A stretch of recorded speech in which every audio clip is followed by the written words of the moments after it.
This is the Troll Patrol, live with Justin Freakin.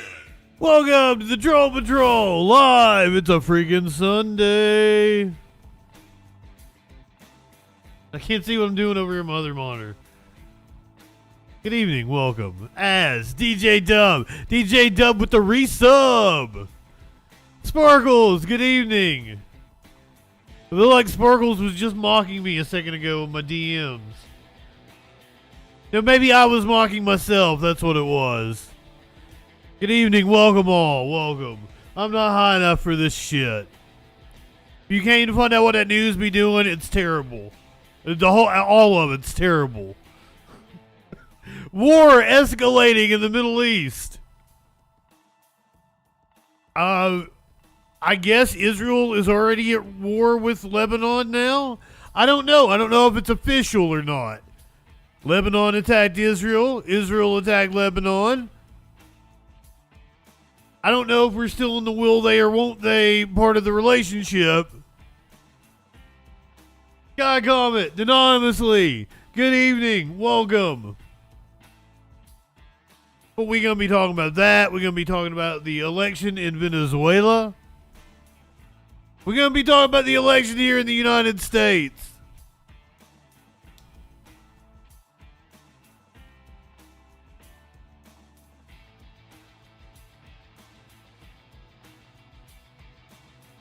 Trail, clinically. We've got the K contingent coming in here.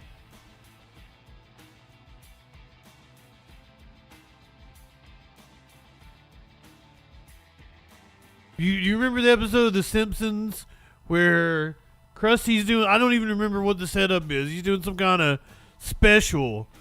And it's like the Krusty Comedy Classics. But it's all with a K. So it's like KKK. Oh, that isn't good.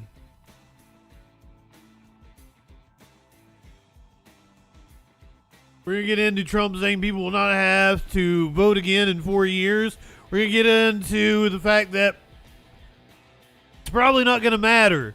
Trump's VP pick weighing him down. Everyone, including Gesha, mogging him for it. Well, if you must know, Warlord, Venezuela is the third story. Third story. No, I'm sorry, it's the fourth story. Fourth story. I made a switch.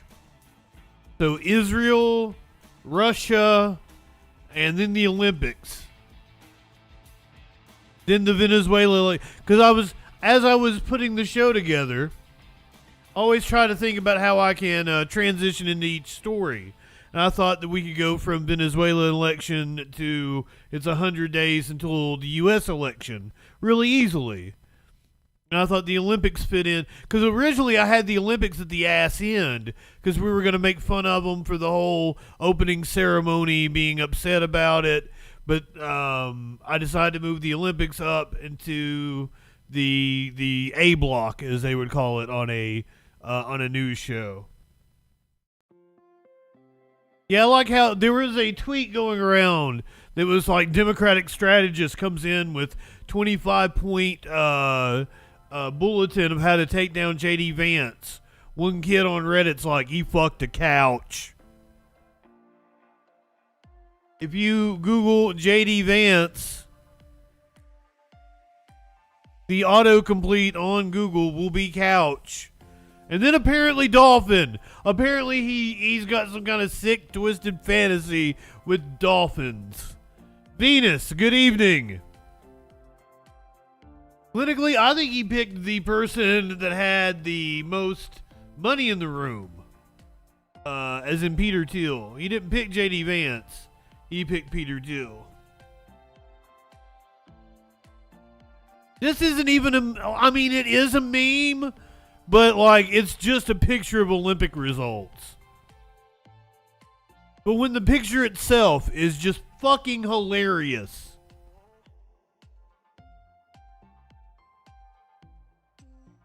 The whole team pulled a Thomas Crooks.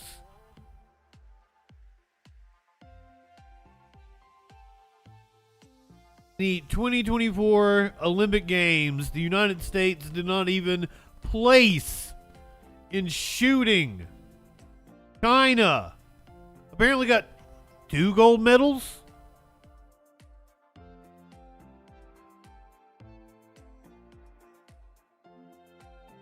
I guess there are 2 shooting events, maybe 3 shooting events.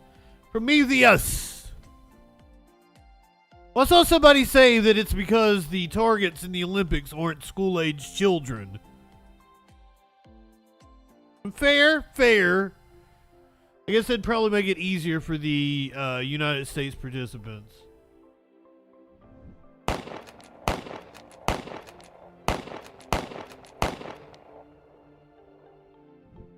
I don't know of an actual mass shooting today, but we've got shootings, so we're going to cover some shootings. I don't know if any of them met the criteria of mass shooting. Maynard has just been following me around yelling, and he's just in there like scratching at the wall yelling. I don't know what his deal is. Maynard!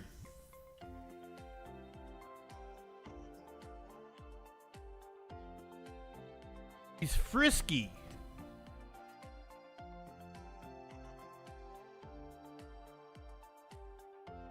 Trump's speech in Nashville sparked a clash. We're also going to talk about how I don't know if these 2 stories are connected, but somehow I have a feeling these 2 stories are connected. Trump's speech in Nashville sparks a clash in the streets, and Nashville has a Nazi problem, and Nazis have been showing up, actually filming themselves in mass demonstrations in the city of Nashville. But don't worry, you're not going to have to vote anymore after the 2024 election. We're going to hear from Bernie Sanders about why he has not yet endorsed Vice President Kamala Harris in her bid for the presidency. The park fire in California continues to burn, becomes the 7th largest fire in the history of California. Vigils planned across the country. And the shooting death of Sonia Massey, the tragedy we have covered, thank God. It seems like we are going to get some unrest in this fucking country over an unjust shooting. 2 people have been charged in an ambush that took place at a Milwaukee gas station. An 11-year-old made something like 200 swatting calls. He was from Virginia, making calls to the state of Florida, apparently wreaking havoc on Florida law enforcement agencies. We've got video of a family walking in on a burglary in progress. Man was fatally electrocuted when he fell on the subway lines in... Is it subways in LA? Or is it a different kind of motorized carriage? I don't even fucking know. What do you call an underground train in LA? Goddamn. Colorado says don't use the blue mailboxes right now. Have no idea why. I'm not a pre-watch Andy. I'm very excited to find out. The mayor of New Orleans accused a woman of stalking her. That woman is now suing the mayor of New Orleans. A passenger on a flight received a hefty fine. I've got multiple people caught on camera using racial slurs, including apparently Mr. Beast. All that and a lot freaking more tonight on the Troll Patrol live. Good evening, Purgatorus. Clinically, I said motorized carriage. 11-year-old trolled the police and posted, and the police posted their L.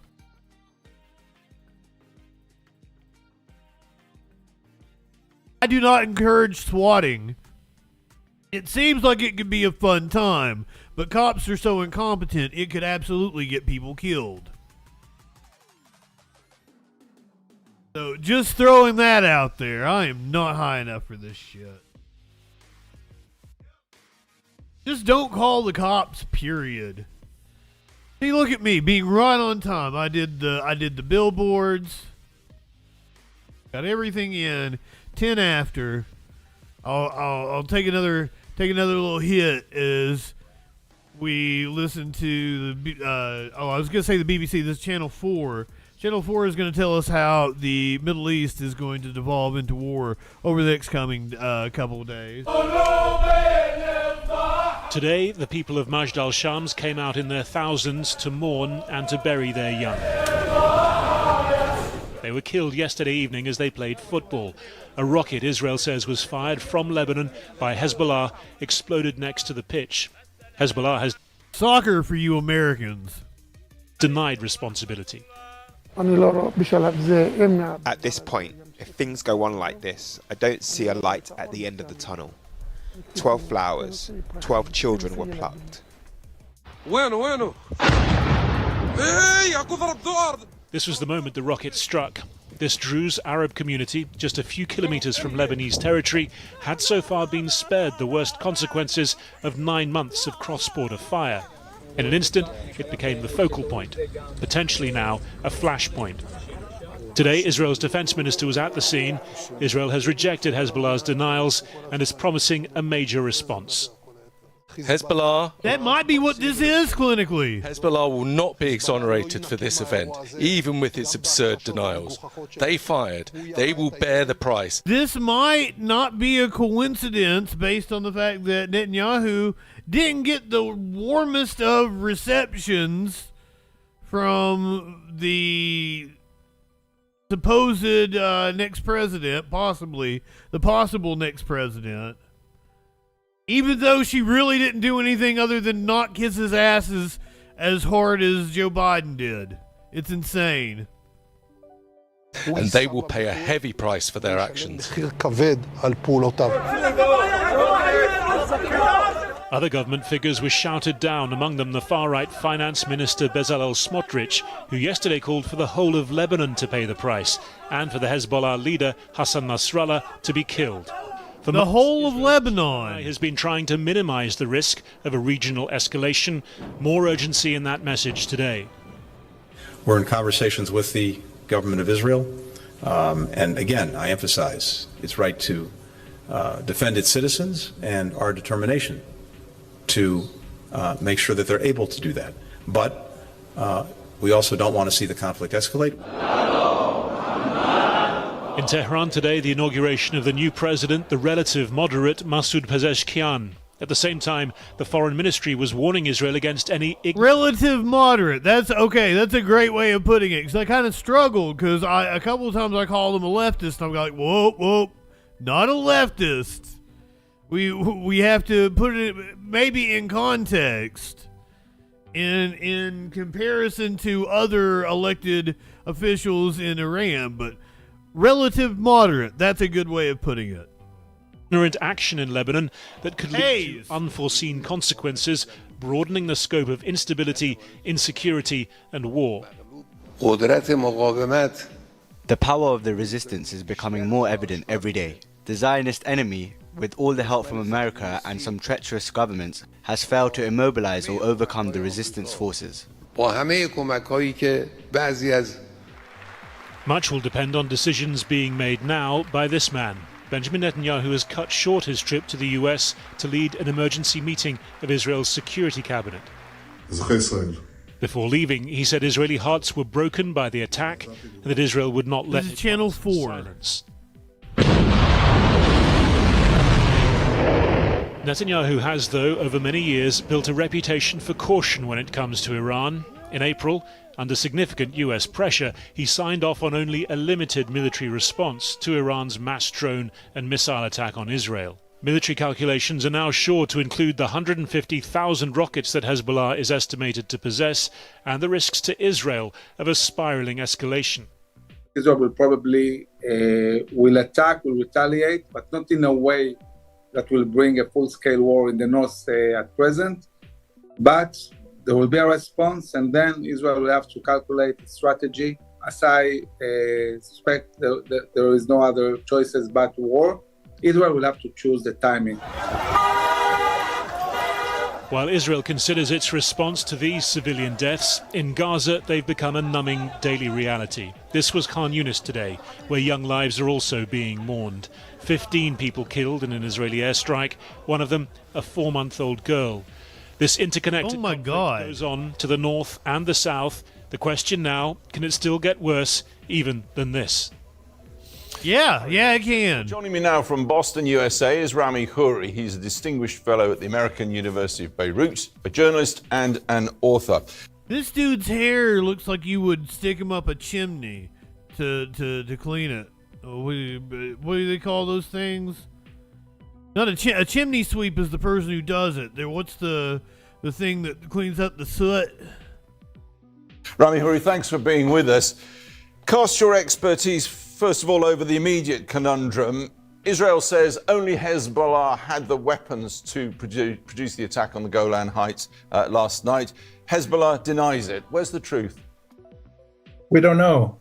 This has gone on for years. My experience in Lebanon and the Middle East is that Hezbollah rarely it's just a broom with a lie. They're very careful about what they say. And Israel, as we've seen in Gaza for months, has told repeated lies and exaggerations about Hamas. So I would just wait till somebody comes up with a definitive forensic analysis. But that doesn't really matter who did it, because there's 6 or 7. He's right. Both of them are liars. Both of them can't be trusted. Both sides. All sides. Everybody. Fuck them. 7 little small militant groups in South Lebanon other than Hezbollah. So that's a critical point, Rami. Not under the direct iron fist control of Hezbollah. Yes and no. These are not scientific processes. This is a political, cultural, ethnic, historical process, and these are groups that have different kinds of relations with each other. But these small militant groups tend to be talking about Hezbollah and Israel. By Hezbollah can tell them don't fire, or it might tell them go ahead. And then you have Palestinian groups. You have Hamas has a little contingent there. The Islamist Lebanese are there. So who did it is not clear, but I would argue it's not really an essential point. They've been doing this between Lebanon and Israel, and this is occupied Syrian territory that Israel occupies. This has been going on for 20 years. And it's occasionally flares up into a war, but it's not going to do that this time, I'm sure, because the consequences. But the consequences for both Israel and Lebanon would be so tremendous, given the incredible power that both of them have. I was in Lebanon in 2006 during the last major war, and we could see the destruction all over Lebanon: bridges, water systems, communications towers. That Israel did. I was there too, but it could happen. It could happen again. What's preventing it? What's preventing it is precisely the fact that Hezbollah now is even stronger than it was then. It has shown with its aerial drone videos, 3 videos they've released in the last 3 weeks or so, of how Hezbollah can penetrate Israel's defenses. It can attack the most sensitive targets, including Haifa port and military positions, etc. And we've seen them already doing this in northern Israel. They attack military posts almost at will. Right. So the capabilities of both are so great that the destruction would be massive, and it would be mostly impacting civilians. And we do have a telling track record away from Israeli propaganda as regards Gaza, that the long-term record of Benjamin Netanyahu, as Harry Fawcett was pointing out just now, is that he is actually cautious when it comes to Hezbollah/Iran, I think we can say.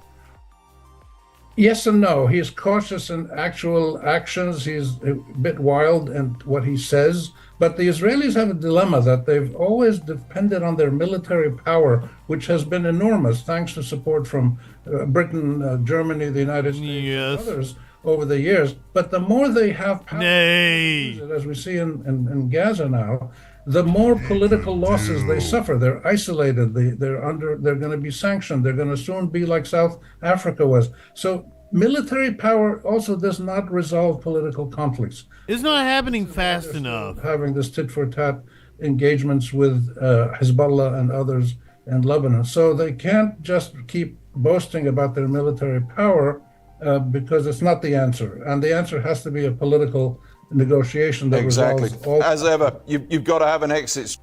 That was a really good news report. Channel 4 did a really good job on that one.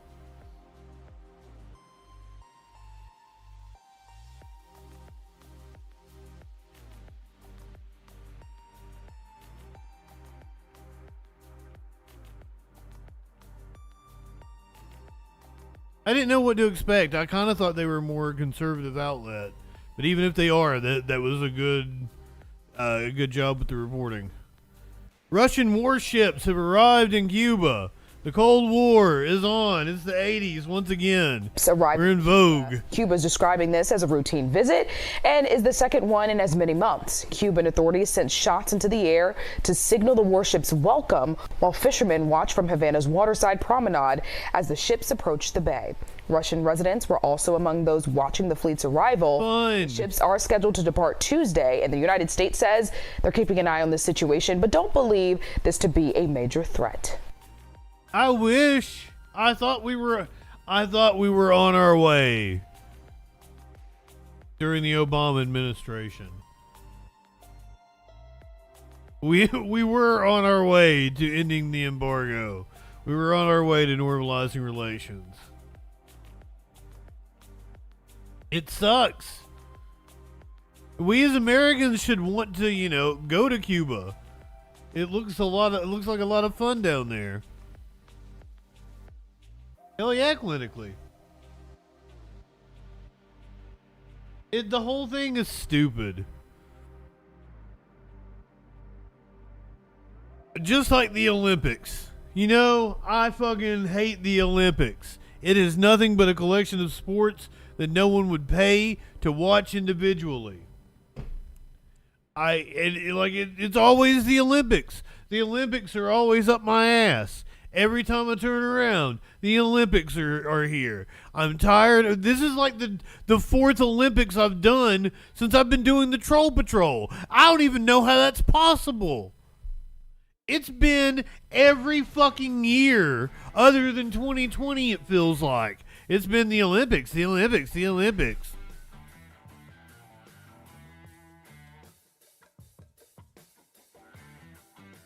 Multiple stories coming out of the Olympics. There were apparently attacks on railway lines coming into the Olympics, leading to chaos. Continue to follow breaking news out of France, where officials say the Olympics opening ceremony will go ahead as planned despite several coordinated attacks targeting France's high-speed train network and causing utter chaos for stranded travelers. You see them there. Railway staff and police working at the scenes of at least 3 attacks in more rural areas of the country. They've said at least one potential attack was foiled. France's state railway company said the, quote, sabotage is disrupting travel for about 800,000 passengers and damaged station facilities. CNN senior law enforcement analyst and former FBI director Andrew McCabe joining us this morning. Thank you so much for coming in for us this morning. Wow, what are you learning about these attacks and what do you make of them? We haven't seen like a statement or... Sabotage in quotation marks, hit by arson. So apparently fires were started. Or anything so far, I don't think. We haven't seen that yet, but we know that these attacks took place in multiple locations, targeting multiple train lines, mostly lines affecting the northern and eastern sides of France, which is the main routes to the rest of Europe. We know that they targeted the high-speed train lines, so the most kind of high-profile, likely most important train lines to the country. We also know that they were targeted in a way that destroyed a cabling system that's necessary to protect the safety of the drivers. It appears that these actions were done in a way that didn't actually put a moving train with passengers on it in immediate... They're saying it's a massive attack. I did not know. I know that Gorizia played the opening at the Olympics. I did not know that Massive Attack was at the Olympics. Jeopardy, it seems from the very little reporting we have so far that this was an attack that was really designed to bring the system down rather than to inflict mass casualties on civilians. And that's important, Sarah, because it gives us some indication that this may be the result of a political group or a group that's trying to send a message to the French government rather than I give these attacks my blessing instantly, which is those perpetuated by ISIS or Al Qaeda. Those groups typically look to cause mass casualties in a way that the world will see. So the modus operandi here is, I think, particularly instructive at this point. If you're looking into, who is behind this, I mean, it happened right before the opening ceremony, the day of the opening ceremonies, clearly to get the world's attention. What would you be looking for to try to figure out? Nobody even noticed. And how many of you in the chat, this is the first you heard that they attacked the train lines before the Olympics? This was like Thursday. I shouldn't say that because a lot of you are very informed. That's why you're here watching this news show.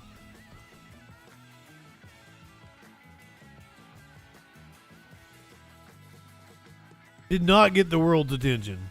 Next day or so, maybe today, you would start to find out what the message that was supposed to be sent was. Well, I'm quite sure that the French law enforcement and intelligence community have many folks that they're focused on this morning. Kind of domestic disturbances and political just wondering. Protests that turn violent are fairly common in France. There was a period and the Olympics just went on like nothing. Underwent nightly violent protests in some of the suburbs around Paris. For really driven by all sorts of different social and political issues. There are large. I wasn't saying anything. That feel like that they're not. I assume she's an investigator. Represented and given the same sort of kind of help that they wish to have, things like that. So I would expect that the community, law enforcement intelligence community, is looking at all of those groups that basically have complaints with the French government, whether they be far left or far right. I mean, who doesn't have complaints with the French government? A wide variety of groups that are politically motivated. Who in the chat doesn't have complaints with the French government? French government, and I would expect those folks, those groups, are probably highest on the list of possible suspects this morning. It's probably just a matter of time before we hear from some of them taking responsibility for these actions. It does suck. It sucks. Like, the athletes are cool, and they're not really doing it for the money because they don't make a lot of money doing it. Kurt Angle won the Olympic gold medal with a broke freaking neck. I'm just throwing that out there. That's about the only thing I care about the Olympics. That's the only factoid I have.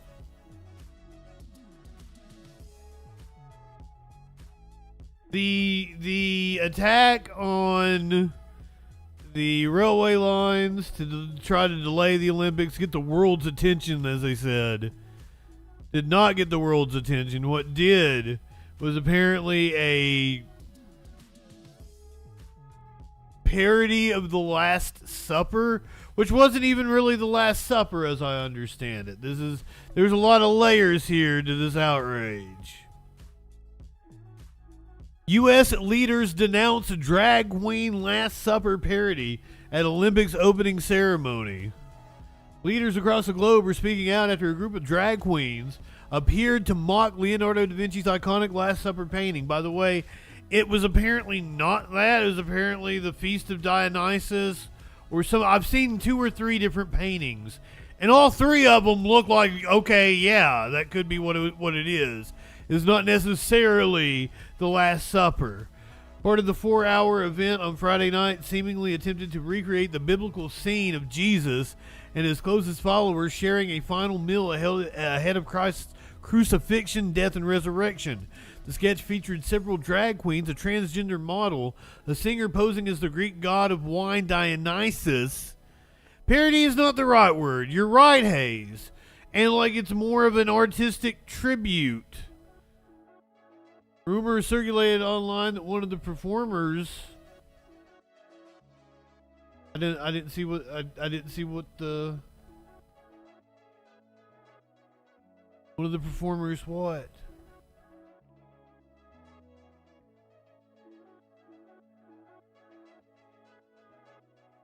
We've got an incomplete sentence here. Simba, good evening. So I would like to watch the full thing.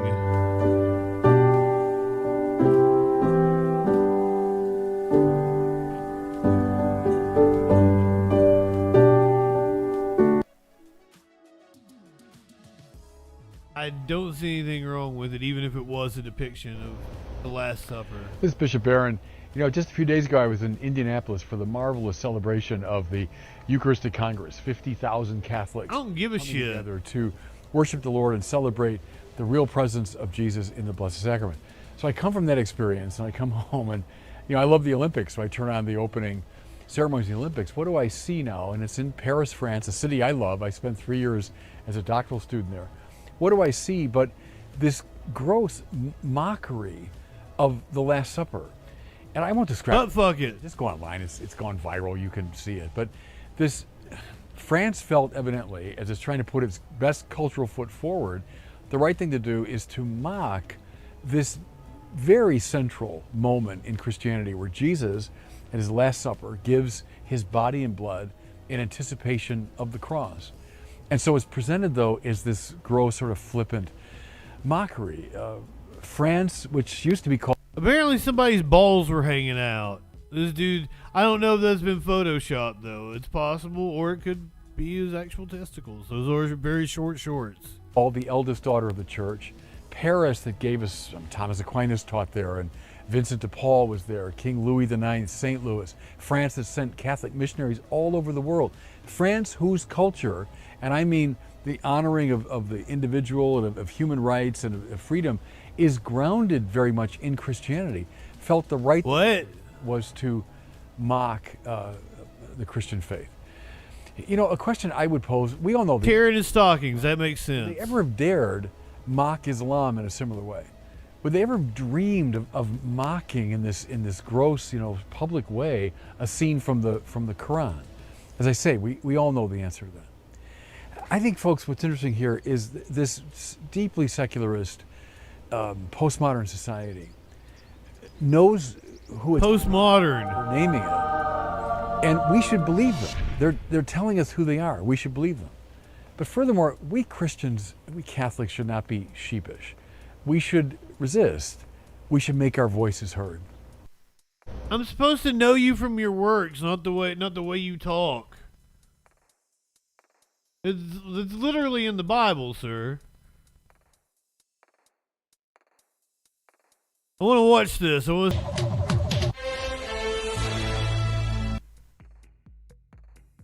Well. Oh yes. Back to watching people complain about this. Figure Mike Johnson said last night's mockery of the Last Supper was shocking and insulting to Christian people around the world who watched the opening ceremony of the Olympic Games. The war on our faith and traditional values knows no bounds.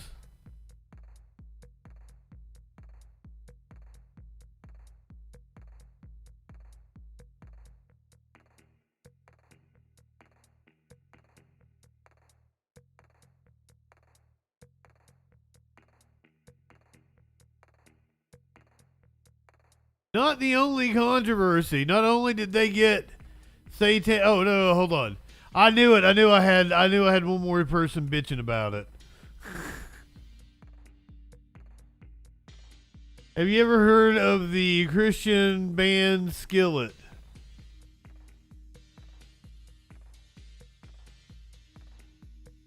Apparently, the lead singer is upset about the Olympics as well. Right here, but my phone's blowing up from all these people sending me videos of the opening ceremony for the Olympics of insane, crazy stuff, because we don't live in a normal world any longer, okay? For all the people that are always saying it's so polarized, we got to get along, everybody stop yelling at each other, we just got to agree, we all want... They are a Christian band. They got a little play on the hard rock stations in the mid 2000s. The same things. Do we? Skillet. Do we? There's the... Let me explain this to you. This is what tolerance looks like in the new world. according to all of these global elites that want to change all of Western civilization and remake the world in their image. This is the way I think they're better in Creed. Works for them. You sit down to watch the Olympics with your kids. They're going to start the show with drag queens who come out and mock Christianity. They're going to mock the number one largest faith in the world. They're going to mock. That's not even true. In front of the whole world. The way that tolerance works is this. If you're sitting with your kids and you go, what the heck's going on? I don't want my kids watching drag queens. That's not my values. If that's what you say, well, then you're a bad person. You need to change. You're old school. You're the person that is causing all the hate in the world. And I wish I was a Republican. At the same time, the way tolerance works in the New World is that it's okay for the drag queens to mock Christianity. Christianity is okay to mock, all right? So they can do whatever they want to, but you can't. You see, this isn't normal. This is not normal. It's not the world that I want to live in. I'd watch that on Pornhub. People in Western civilization want to live Venus records clinically teabagging kids. John Cooper. Because the global elites are perverts. The global elites are coming after your kids. The question is, what are we going to do about it? I was thinking I would fuck this guy. Are we going to stop watching? Are you going to stop watching? Say no. We're not doing that. What in the world does sexuality have to do with the Olympics? Can we just leave your sexuality out of the opening for the Olympics? Was there anything sexual about that? And they make it a celebration of sexuality. That should tell you something. So I reject the New World. I reject their false tolerance. It's not real tolerance anyway. I reject it, and I say this. God will not be mocked. You can come in him but not call him. God will not be mocked. You will reap what you sow. I don't know about you, but I am not bowing down to this new regime. Hey guys, what's up? John Cooper not bowing down to this new regime. Oh my God. Not the only controversy at the Olympics. Not only were the opening ceremony satanic, they were communist as well. A broadcaster was suspended for calling John Lennon's Imagine a vision of communism at the Olympics. Now, here's the thing. Pretty goddamn sure that's what the song's about. Just, I've heard the song, and it kind of sounds like he's describing communism. Featured at the Paris Olympics, John Lennon's song asked to imagine no heaven or hell, no countries, and no possessions. The Polish state broadcaster on Saturday suspended a television journalist who, during the Olympic Games opening ceremony, reacted to a performance of John Lennon's Imagine by saying it was a vision of communism. TVP, the broadcaster, issued a statement Saturday saying that the journalist and sports commentator Preslav Baberiz would not be allowed to comment on air anymore during this summer's games. Lennon's song asked to imagine no heaven, no hell, no countries, and no possessions, which in and of itself kind of sounds fucking commie. Not getting down to the bread and butter of it. And fair enough, clinically. This is a vision of communism, unfortunately. Babarez said during the grand opening ceremony along the Seine River in Paris on Friday evening, comments that immediately triggered controversy to those watching in Poland. This is a vision of communism, unfortunately, he said. Interesting. TVP said in a statement announcing his suspension: mutual understanding, tolerance, reconciliation. These are not only the basic ideas of the Olympics, they are also the foundation of the standards that guide the new Polish television. There is no consent to violate them. State media has been an ideological battleground in Poland for years. It was used as a mouthpiece by the right-wing populists who governed Poland from 2015 to 2023. Prime Minister Donald Tusk, whose coalition took power in December, acted quickly to remove their control of the airwaves. Conservatives and their allies, still reeling from their loss of control of the state media, denounced the decision. Among them, Conservative President Andrzej Duda and former Prime Minister Mateusz Morawiecki. The truth will defend itself. That's a Polish name. The truth will defend itself. Your actions will be remembered and censorship will fail, Morawiecki wrote on X. Poland was under Soviet-imposed communist rule from the end of World War II until 1989, an era that still evokes great emotions.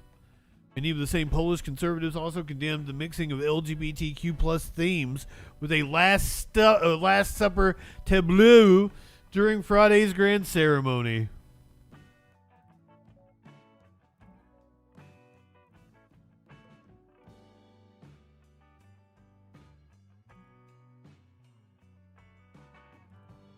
Right-wingers are morons.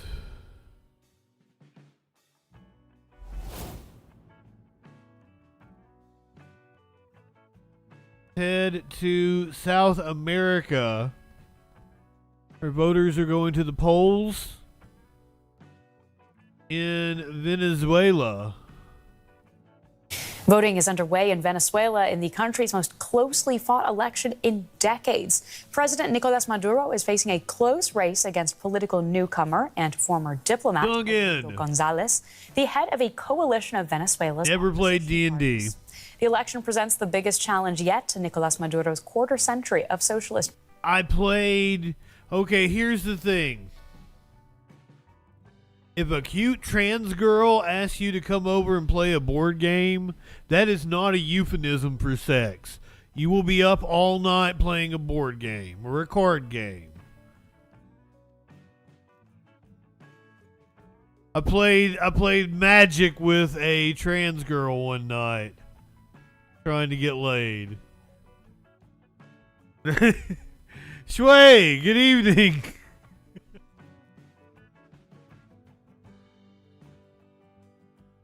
Duncan, no, I don't know anything about D&D, and I did not watch Star Wars up until like I am on the second of the prequels now.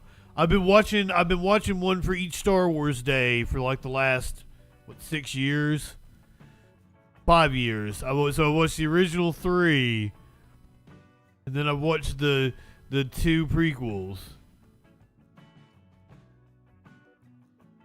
No need to apologize, Duncan. I do politics and news. That's what we finding out what that news be doing here. Okay, here's the thing, and as someone since you asked about Star Wars, I'll give you my opinion because it's wild. As someone who didn't grow up watching Star Wars and who was only watched them recently as a very stoned adult. The first one was excellent. Exceeded my expectations. Did not think it would be that fucking good. The second one was good. Good. Very, very good. Not as good as the first one. Hell yeah. Fucking anonymous gifter. Thank you for throwing out the gift sub. The third movie was absolute dog shit. I hated it. Thought it was horrible. The Phantom Menace, really fucking good. I'd heard nothing but shitty things. I loved The Phantom Menace. And then the one I just watched where, because I just watched it, on May 4th a couple months ago, where Anakin is like a teenager. Oh no, I get it. I get fucking distracted all the time. The one I just watched in May, really good movie. Excellent fucking movie, and I really like the transition. Is Deadpool and Wolverine any good? Did anybody go see that this weekend? I have only seen the first Deadpool. I need to watch the second Deadpool. Hell yeah, Duncan Stamp with the follow. Thank you for being a freaking follower. Oh, Sparkles, you tried to go? That's one of those things that I will watch, a couple years from now.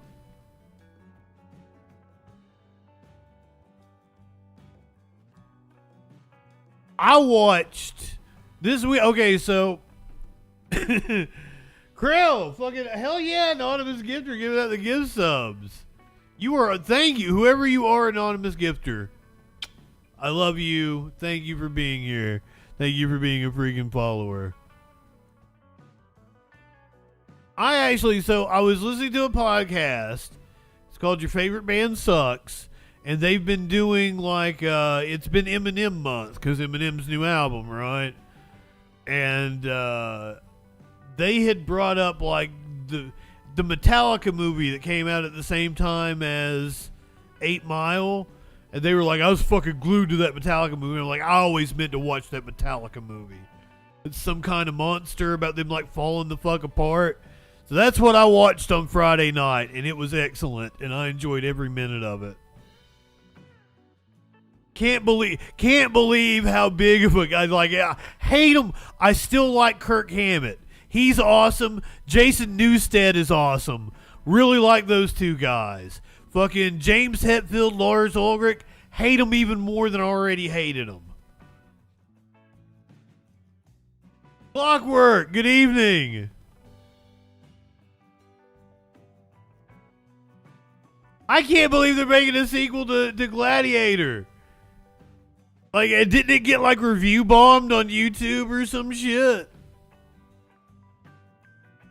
I'm interested in that Maxine. It looked cool. That's why I looked at my recent movies. I'm like, no, I won't watch that Metallica shit. I won't watch Dave Mustaine fucking cry because Lars Ulrich broke up with him back in the 80s.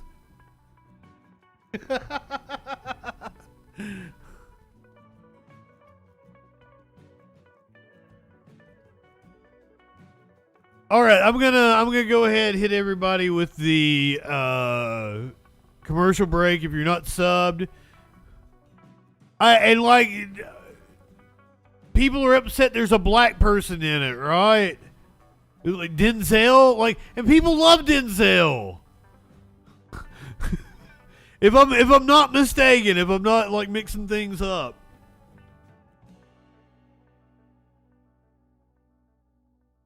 No, Prometheus. I fucking loved it.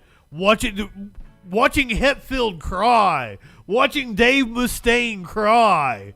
Damn, these grown ass tough fucking men, because they're with a therapist the whole time, talking through their feelings and shit.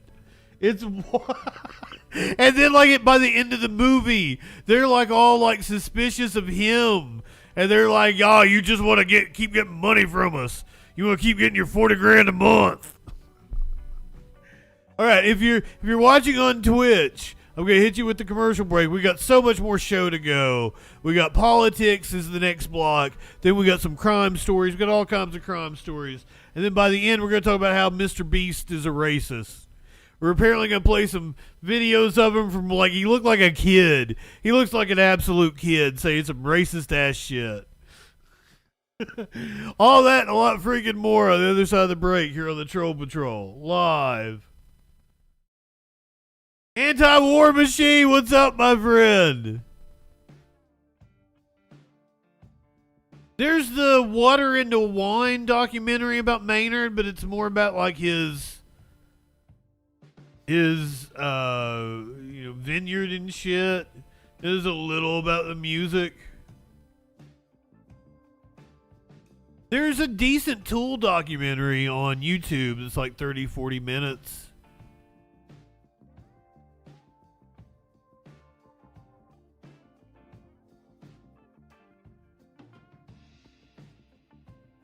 That is one of the things that's why would you even do that? And doesn't that throw the tape? You're so particular about your fucking wine, and then you find out that your wine is vegan, so you throw some bacon in it. You're so particular about the flavor, and such a snob. If you've ever seen him there's him and Sammy Hagar and Guy Fieri walking through his vineyard. It's on YouTube, and it dropped just a couple months ago, maybe a couple weeks ago. And he's such a fucking snob about his wine. But yet, like, oh, let me put some bacon in it. But that could have just been a fucking joke. But, like, I don't get the ragging on vegans shit. Like, vegans aren't harming you just by existing. Yeah, clinically, you got a minute and a half until the commercial break's over. Then we're going to talk about Maduro down in Venezuela. Hopefully going to be able to hang on to his presidential seat. Then we're going to talk about our own election, which is going to get stupid. It's going to get stupid.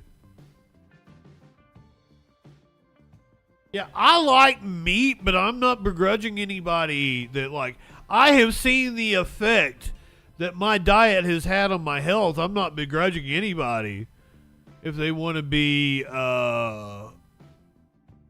he does take himself way too seriously.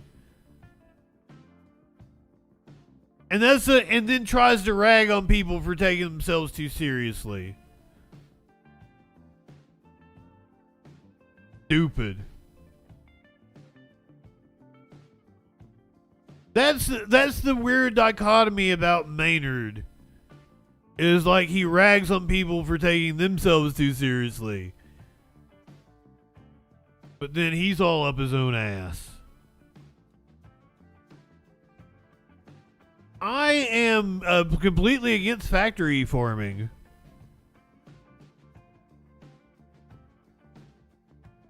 I think the first time he was on, it was mostly MMA, but I think this he's been on a couple different times. Elk meat is amazing. Game meat is fucking awesome. Like Glockwork, I think he was on like back in like 2016, 2017, and then he's been on like recently in like the last couple years. Fair enough, Venus. Like I am totally against factory farming. I try to buy the, free range. Look, and you don't know for sure how they were actually treated.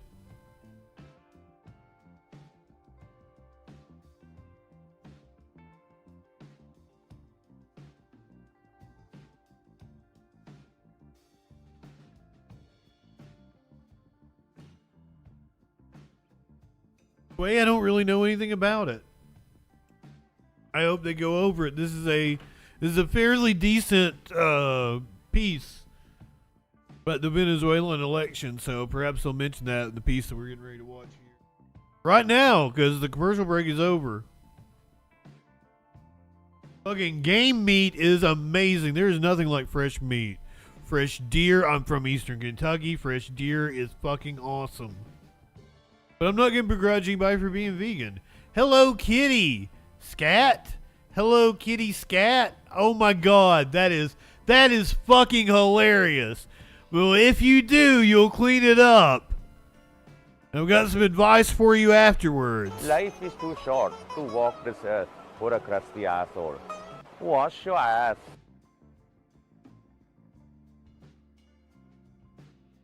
Libertad. We might have to play bad. I have a fecal fanatic in the chat. We might have to play matchmaker with you guys.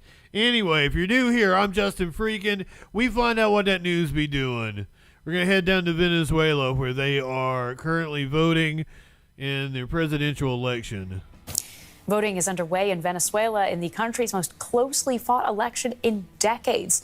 President Nicolas Maduro is facing a close race against political newcomer and former diplomat Edmundo Gonzalez, the head of a coalition of Venezuela's opposition parties. The election presents the biggest challenge yet to Nicolas Maduro's quarter century of Socialist Party rule. Venezuelans are at the polls, many lining up hours before the centers even opened. They face a choice between incumbent Nicolas Maduro and his rival Edmundo Gonzalez. Many here are desperate for change. Today is a real electoral celebration because the citizens have decided to take the reins of this country and to assert their rights. This is as far as we have come. We've had enough and will not accept this situation anymore. Maduro, who is seeking a third 6-year term, also cast his ballot at a polling station in Caracas. I am Nicolas Maduro Moros, President of the people. And I recognize and will recognize the electoral mediator, the official bulletins, and I will ensure that they are respected. The man taking on Maduro is Edmundo Gonzalez, his main rival and a former diplomat. Many Venezuelans are pinning their hopes onto him to oust Maduro from office and deliver respite from the economic crises. Today, more than ever, Venezuelans are showing that we are one nation. The democratic spirit of Venezuelans is today more alive than ever. Why does he look so white? Important news is the millions of Venezuelans throughout the country exercising their right to decide. Tensions are high as opinion polls indicate a possible loss for Maduro, who has a highly questionable human rights record and has threatened violence if he loses. With most international observers barred, concerns about the election's fairness are growing. If Maduro loses, it could end 25 years of socialist rule in Venezuela. DW's correspondent Oscar Schlenker is in Caracas covering the election for us. Let's start by getting a sense of what 11 years of Maduro rule have done to Venezuela. Well, yeah, I would go a bit farther than that because the regime has been in power 25 years, starting with Hugo Chavez. And in that time, we have seen Venezuela go from the richest country in the region to the poorest. But in the last 11 years, things have gone from bad to worse. Mass protests in 2014 and 2017 resulted in a much more repressive government under Nicolás Maduro, with pending international investigations of crimes against humanity and human rights violations. But it has been the worsening living conditions and lack of opportunity that has led almost 8 million Venezuelans to leave the country in the largest migration the region has ever seen. We are just getting out of 8 consecutive years of hyperinflation in a country without any ongoing wars. So corruption is rampant, and the military still shows support for Maduro. So despite all of this, there is still a tight grip on power. Now, we've seen long lines outside the polling stations today. How important is voter turnout to the outcome of this election? Well, yeah, definitely voter turnout is key to make these elections different from before, from 2018. Back then, many political parties boycotted the elections because Maduro's administration banned many of the opposition candidates. Just like this time, but through negotiations, international pressure, and with due credit to Maria Corina Machado's perseverance, this election will be very difficult to steal when so many people are going out to vote. Defending opposition witnesses in the voting centers and not letting their guards down. We have also seen the military preserving the peace and responding accordingly in some acts of violence and irregularities. Chavismo is unpredictable, and until the electoral council their results, we will not know for sure what the outcome of this election will be. I don't. Foreign affairs is not my strong point. I'm not really sure. Who was the guy that was the president before Maduro? He was cool. He used to give speeches on TV, and he was really funny. Hugo Chavez. He was fun. Maduro doesn't seem like a fun guy. I don't think I'm for him. Oscar, tell us a little bit more about the opposition here and their vision for the future of Venezuela. Well, the vision is to rebuild Venezuela from the ground up. That means working with communities at the base level to get things running again. Economically, the opposition proposes to open markets and hope Venezuelans that have left will return home to reunite with their families. There is a strong push to free political prisoners and to begin a process of amnesty and transitional justice to regain government institutions that are currently loyal to the regime. Thank you so much for that update. That is DW's Oscar Schlenker. We very much appreciate your time. Dwayne, that's usually how it goes. Wait till as old as time. So we might have results tomorrow night. We're back to 5 nights a week now. We might have results tomorrow night on the Venezuelan election. Though we don't know how exactly accurate it will be because they have banned election observers from the country. A move I do not endorse. I actually condemn that. Condemn. We are now just 100 days away from our election here in the United States, and it is heating up between former President Donald Trump. I condemn the sanctions. Condemn. I'm pretty much against all sanctions, unless you can actually target some billionaires or some shit or defense contract. If you can target individual companies from a certain country, I would be for that. But sanctions always tend to just harm the general public. Sanction fucking Israel. I don't know that. Yeah, sanction Israel. Yeah, that's supposed to be the point of sanctions. But it's just we always just block aid. It's horrible. We don't actually stop companies from doing business with bad people. We block aid. Sanctions just means we block aid from countries. What the fuck? I condemn that. Condemn. I give it a titty slap. A titty slap! Come on now. I don't know how to feel about that information, Libertad.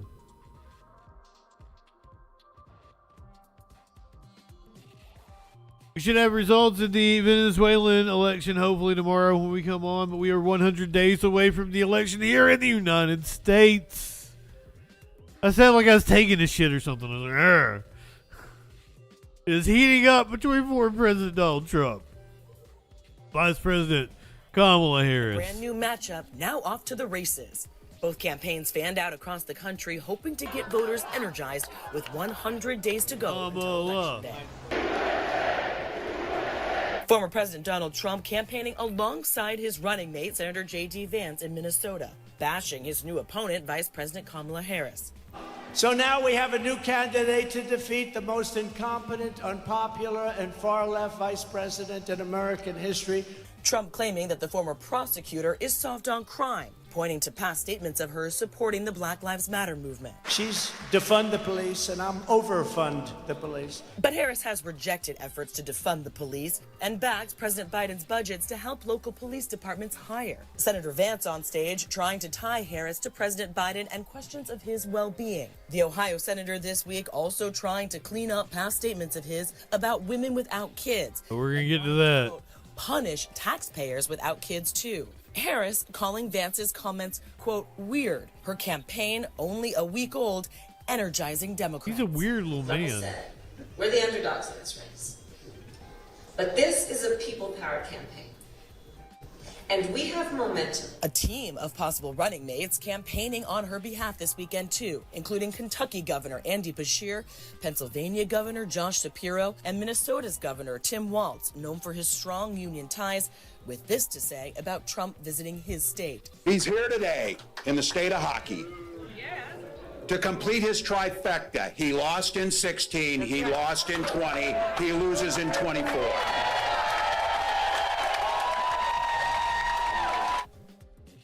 I'm cool with Waltz. I've been on the Bashir train.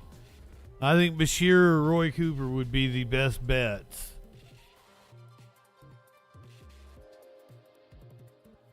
But I'm totally cool with Waltz. I'd be excited for Waltz because of his strong labor ties, for sure.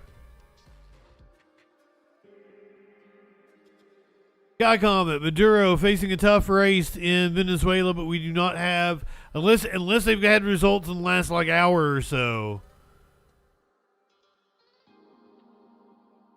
And then we turn to the U.S. election. We are 100 days away. Trump igniting chaos on the streets of Nashville.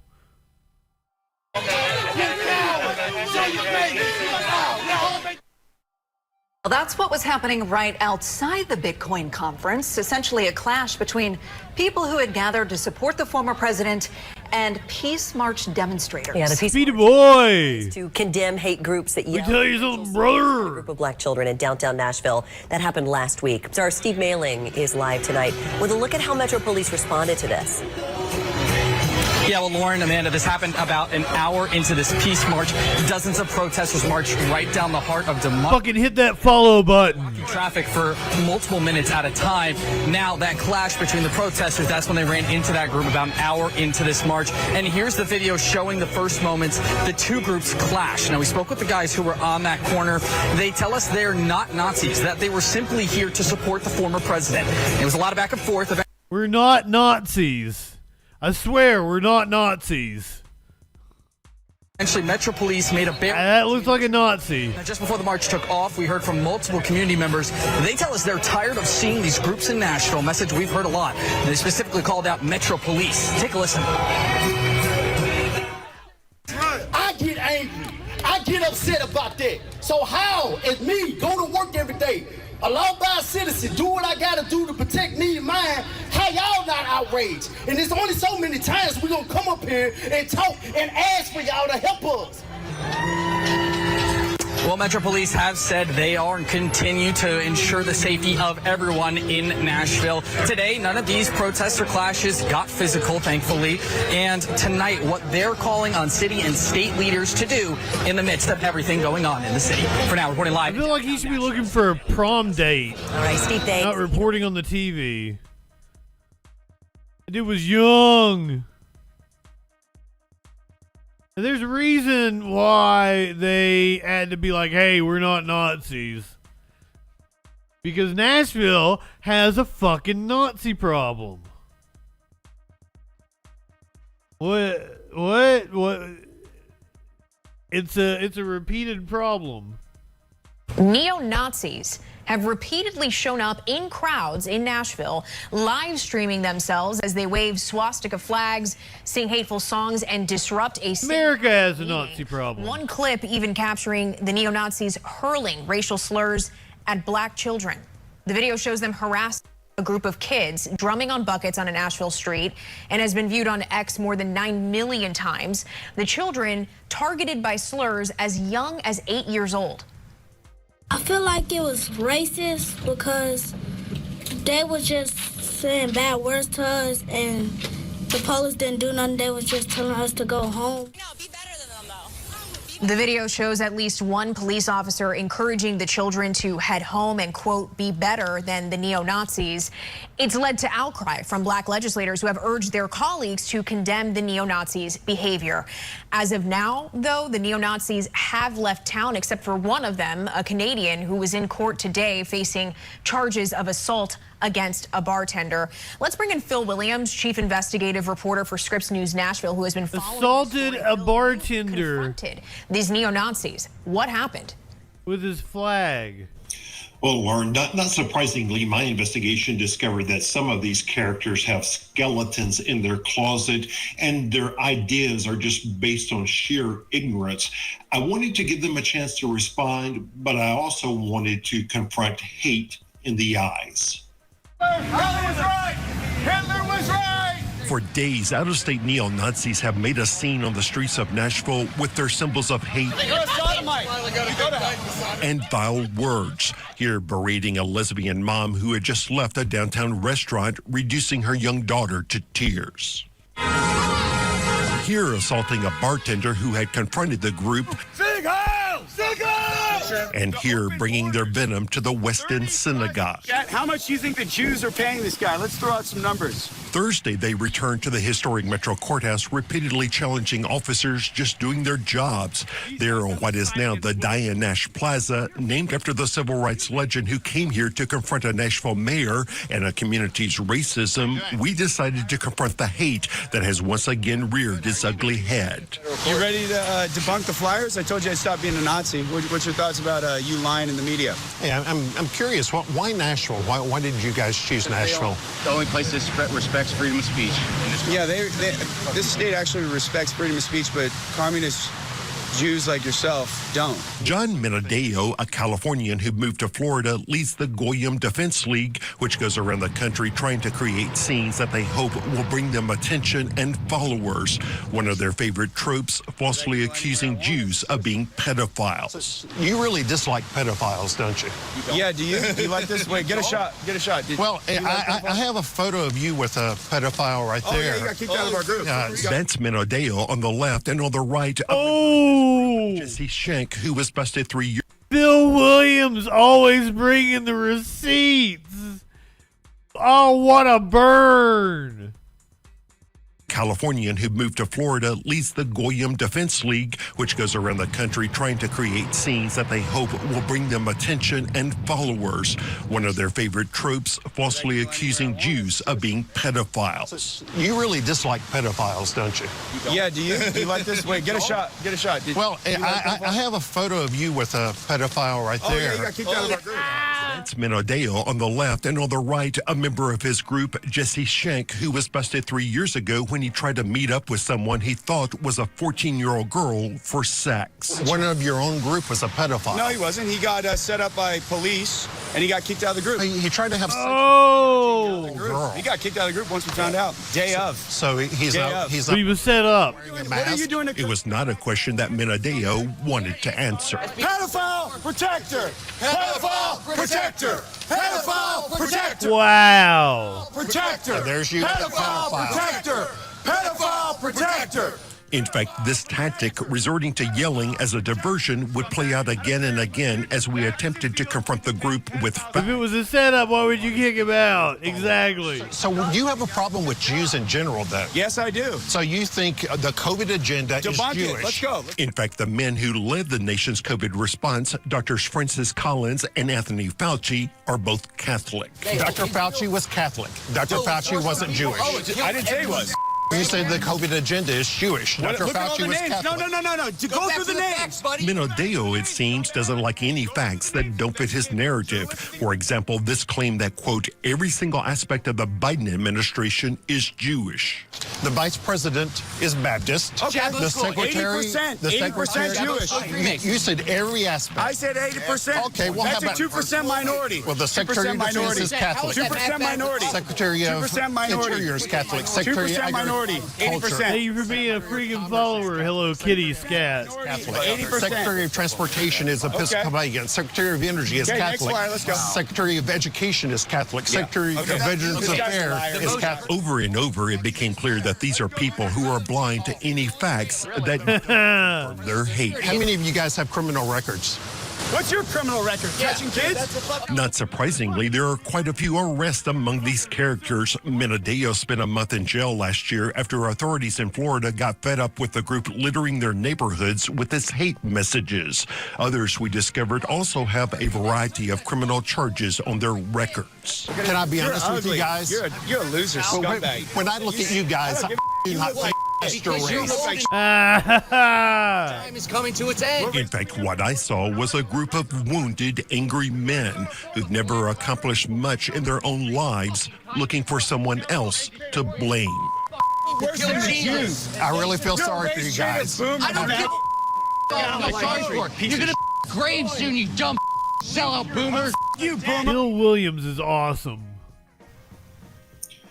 Now, as mentioned at the top of the story, this group has now left the Nashville area, leaving behind They had a board. who is now in jail. His bond is set at $50,000. The group was trying to raise the money for that bond, but so far he remains behind bars. Wow. I mean, Phil, it's like almost, we got to take a beat. I mean, what have we heard from state and local officials about what they'll do to prevent this from happening in the future? Well, you know, it's a real dilemma because these groups, as vile as they are exercising their First Amendment rights.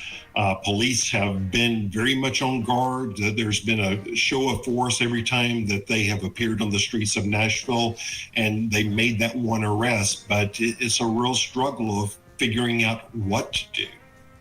And on a personal note, I mean, this clearly was not an easy story to report. Even just watching it, I'm thinking, how would I have been able to navigate something like that? How threatening have some of these white supremacist groups been as you've reported on them and confronted them with the facts? Well, this group, I mean, they were full of hot air, but no real threats from them. I've been reporting on extremism, white supremacists in this area for about the last 9 months. One of those groups did make some threats. But, you know, the way I look at it is we have a job to do. And if we don't stand up against hate, then our entire democracy is at stake. So standing up is really the only choice we have. Bill Williams, this is what a badass looks like. Nazis will be really happy, though, if Donald Trump gets reelected. You will not have to vote ever again. No more voting. Don't you want to live in a world where you don't have to vote? Makes it so much easier. Again, Christians, get out and vote just this time. You won't have to do it anymore. 4 more years, you know what? It'll be fixed. It'll be fine. You won't have to vote anymore, my beautiful Christians. I love you, Christians. I'm a Christian. I love you. Get out. You got to get out and vote. In 4 years, you don't have to vote again. We'll have it fixed so good you're not going to have to vote. And again, Christians, get out and... What in the fuck does that mean? Like, there's no other way to take that. Man is insane.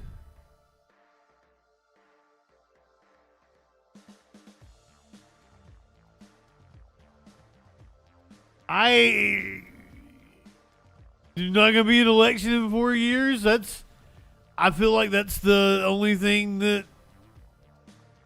you can surmise from that. I don't want that. That's not cool. I hope Vice President Harris is able to defeat that dipshit. She's going to have to shore up the left in order to do it. And so far, Bernie Sanders has yet to endorse her.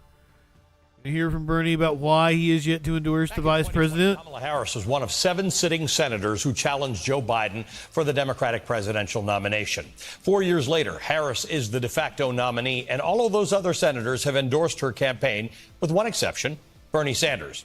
Earlier this week, the independent Vermont senator and progressive icon told reporters on Capitol Hill, quote, "I'm going to do everything I can to make sure that she becomes president," end quote, but stopped short of formally endorsing her. The Vermont Senator Bernie Sanders joins me now. Senator, good to see you. I want to talk politics, but first I have to tell you, my dad in Toronto, 89-year-old father, had like a heart valve replacement surgery and wanted me to make sure you knew that the only thing he paid for in our single-payer universal health care system was parking.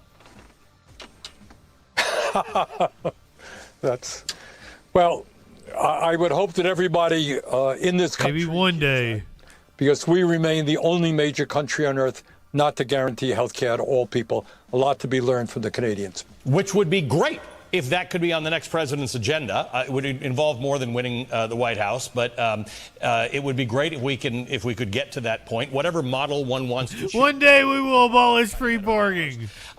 So what is it? Pretty sure most hospitals don't have free parking here. Get your endorsement. What sort of commitments are you looking for from Vice President Harris? All right. Oh, and Vendil. I can to defeat. Probably fuck that up. Good evening, my friend. Dangerous president. Give me a phonetical pronunciation. Somebody who doesn't believe in democracy, the right of women to control their own bodies. We don't talk about it enough. This guy thinks climate change is a hoax in the midst of us experiencing the warmest day Alan Vendel? on Earth on record. So he has got to be defeated. What I have worried about, as you know, Ali, for a long time, is it pains me as somebody who comes from a working class family that right now a majority of working class people support the Republicans who could care less about the needs of working families. And I think that has a lot to do with the fact that the Democratic Party, hell yeah, Alan, welcome in, decades, turned its back on working people. And I think an important exception to that is Prometheus. I'm gonna go 50. You're underestimating them. It's gonna be 50 this year. Joe Biden.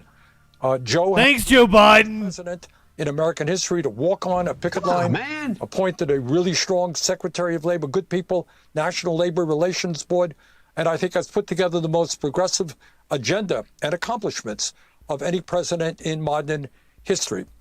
But what I hope we can do in this campaign is let the working class of this country, white and black and Latino, understand that they're not landlords. We understand the pain that they are experiencing. You know, we are looking at massive income and wealth inequality. Ali, the truth of the economy now, people on top are doing phenomenally well. 60% of our people live in paycheck to paycheck. We talked about healthcare. Our healthcare system is broken, dysfunctional. We got half of our elderly people trying to get by on $30,000 or less. We have a child care system totally broken. We have got to start paying attention to the needs of the working class of this country and stand up to powerful special interests who have enormous power, not only in the Republican Party, but I have to say in the Democratic Party as well. So have you got I mean, clearly you've had this list because you can rhyme it off. Been listening to this man for 20 years. Particular commitments messages remain the same that you felt like you had from Joe Biden. Well, as you know, President Biden supported a 100-day agenda, said that in the first 100 days, he would do things like expanding Social Security benefits. All right, 25% of our people, elderly people on Social Security, living on $15,000 a year. We can do that by lifting the cap on taxable income and extend the life of Social Security by 75 years. Medicare, well, look, between you and me, as you well know, the Congress is not ready to move to Medicare for all, which I support. But you know what you could do and what the President Biden wants to do? Expand Medicare to cover dental, hearing, and vision. All right? We can raise the minimum wage to a living wage. We can cancel all student debt. We can put a cap on rising rents in this country and build millions of units of affordable housing. We could deal with the child care crisis. We can do those things and more and make it clear to the working class that we are prepared to take on the big money interests who have never had it so good. And by the way, in the midst of all this, Holly, we got to start talking about a corrupt political system as a result of Citizens United, where Elon Musk is now trying to buy the election for Trump, $45 million a month. Too many billionaires are put. He says he's not going to do it now. Process. We got to end that. We got to overturn Citizens United and move to public funding of elections, in my view. So there's nothing in anything you've said that would suggest that you'd spend a minute thinking about Donald Trump as a presidential candidate. So what's the difference between you working really hard to become Donald Trump's election as president and endorsing Kamala Harris? Well, look, we are. You know where I am right now? I'm in Manchester, New Hampshire. We just had a great town meeting here talking about the need. Probably campaigning for elect the vice president. We were in West Lebanon. I'm going to be in Bangor, Maine tomorrow, Portland, Maine. That's what I'm doing. But I think it's important for some of us to say, look, we know that there's a lot of big money in the Democratic Party. We want to make sure that the vice president is listening to the working class of this country, to progressives as well, and brings forth very specific ideas. These are not radical ideas. Expanding Medicare by lifting the cap, expanding Social Security, building housing. These are not radical ideas. No. And I would hope very much that we get some specificity. Is that, in order to get that specificity, is that conversation happening in real time right now? Are you in that conversation with the vice president, or your people in the conversation with the vice president's campaign? Well, I have talked to the vice president and look forward to speaking to her again in the near future. And yeah, that conversation is going on.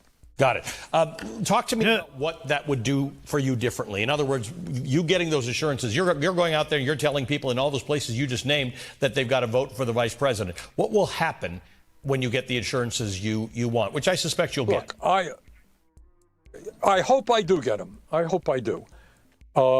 Look, this country cannot, in my view, just tolerate Donald Trump's getting elected. So I am out there, I work hard, and I'm going to do everything I can to make sure that Harris is our next president.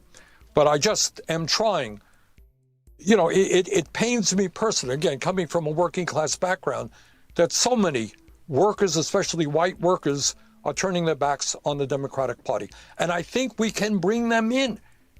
if we give them an understanding, we know what's going on in their lives, the pain they're experiencing, and that we have an agenda so that their kids are not going to have a lower standard of living than they do, so that they can afford to go to a doctor, so that it can be easier for them to join a union, so that we raise the minimum wage. These are not radical ideas, and the Democratic Party has got to start addressing them at every level.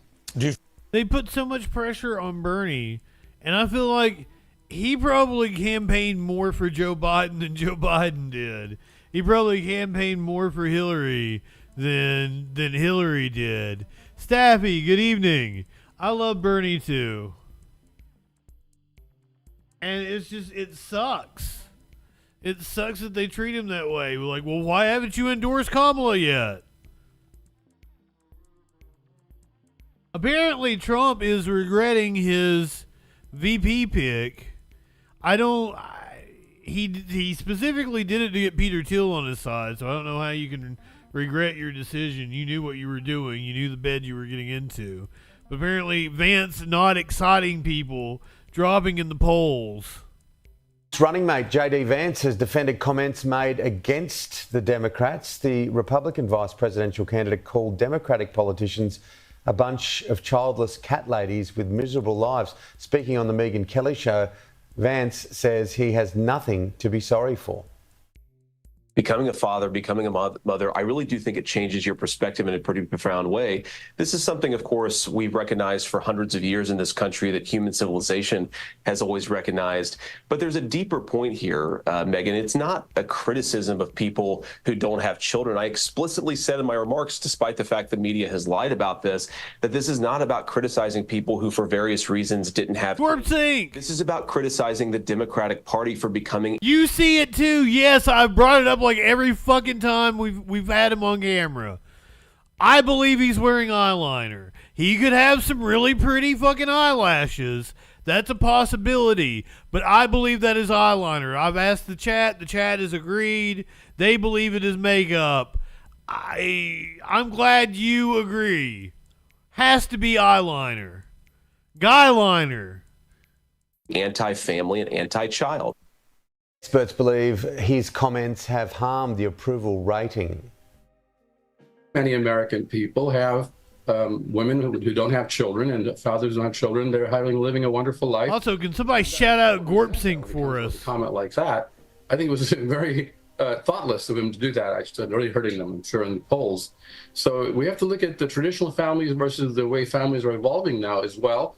And when people don't want to have children, just want to have a productive life, that should be fine. It is fine. But many Americans feel that, and he doesn't feel that. So that's why J.D. Vance's negative ratings right now are negative 6%, which is lower than any other vice presidential candidate. Will America have its first female president in November? Momentum is certainly going that way for Kamala Harris. Joining me is Small Business Women Australia founder and CEO Amanda Rose.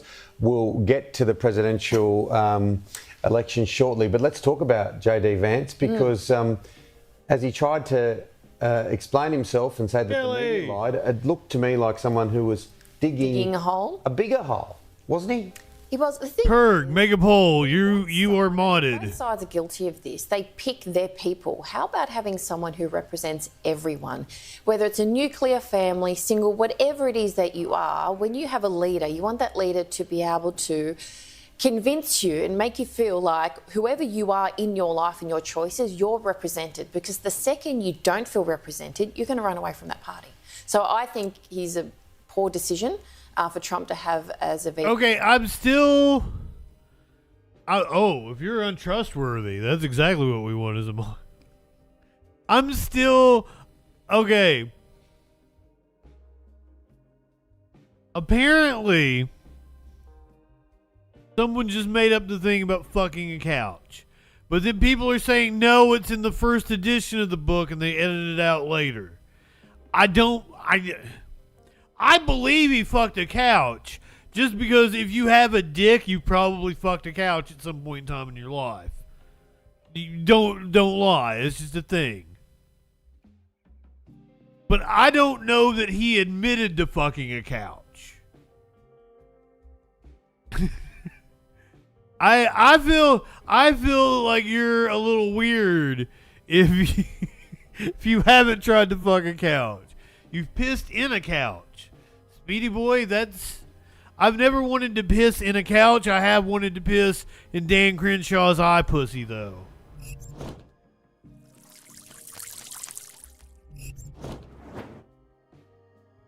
I think you're weird for not having fucked a couch.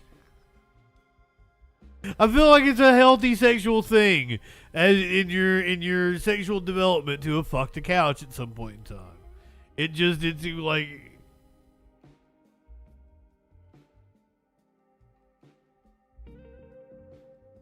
apparently JD Vance has pissed off somebody that you kind of want in your corner if you want to win the presidency. Party girl Kesha is upset about JD Vance. Listen, let me ask you this. Talking about the election coming up. DJ Dub. JD Vance. He's bad men.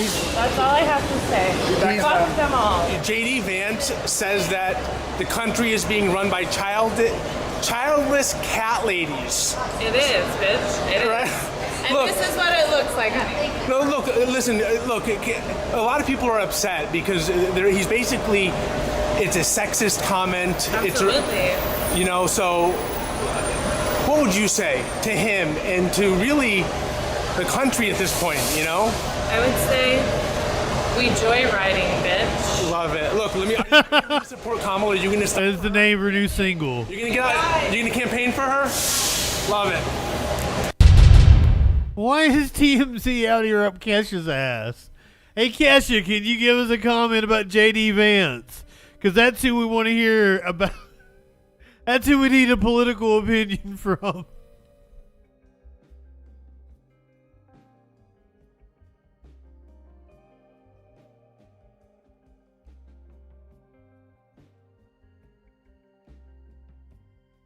The wake up in the morning feeling like P. Diddy lyric.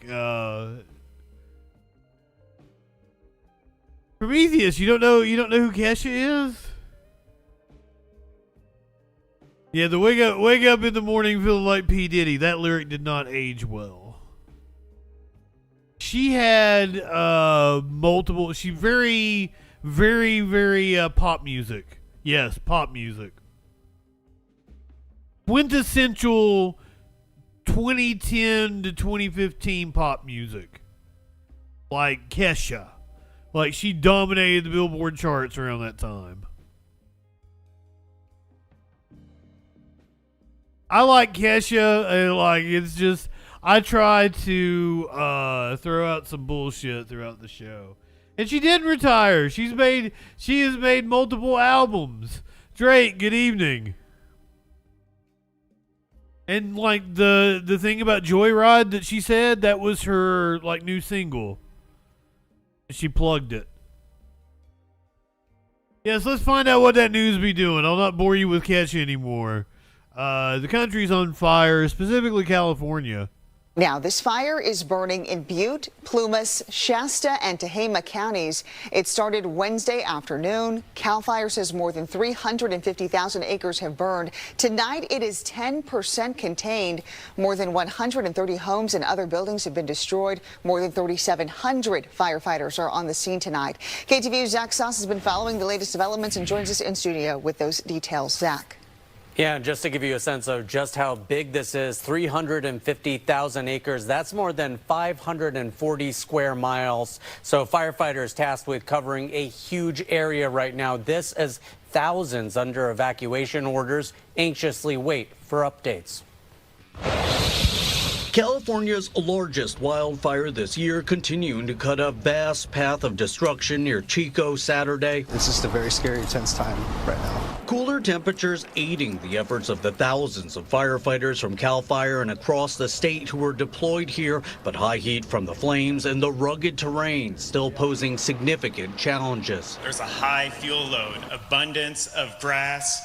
There's areas out there that have no fire history. Several large plumes of smoke also feeding winds inside the park fire. With that It's like a fire twister. you're going to get a strong inflow of winds. Well, those inflow of winds going to go up the column and it's going to blow out and start making erratic, gusty winds. Homes among the more than 130 structures now gone since Wednesday. A 42-year-old man under arrest accused of intentionally starting it by setting a car on fire. Chris has a hammer. What's going on? Fast-moving flames giving many residents just minutes to evacuate. I got 2 city PD officers at the door telling I got a hammer for you. back up in the car, me and the dog. And sorry. Welcome in. Mandatory evacuation orders impacting parts of Butte and other surrounding counties. I heard the neighbor across the street from me lost his house.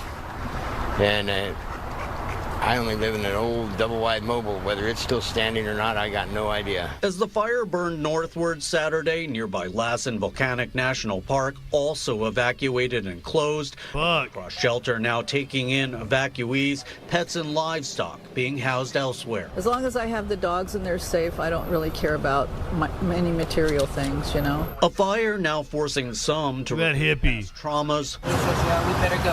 A family of survivors from the Camp Fire, which devastated the region in 2018, the rebuilt community of Paradise now once again facing evacuation warnings. We waited till the last minute to leave the campfire, and we didn't want that to happen this time. We just want it to be over so we can go home. They've gotten better about trying to do controlled burns. And CAL FIRE right now with access to additional funds from FEMA to bolster its resources in this firefight. At last count, some 3,700 firefighters are on the ground, including from here in the Bay Area, working to get this thing under control.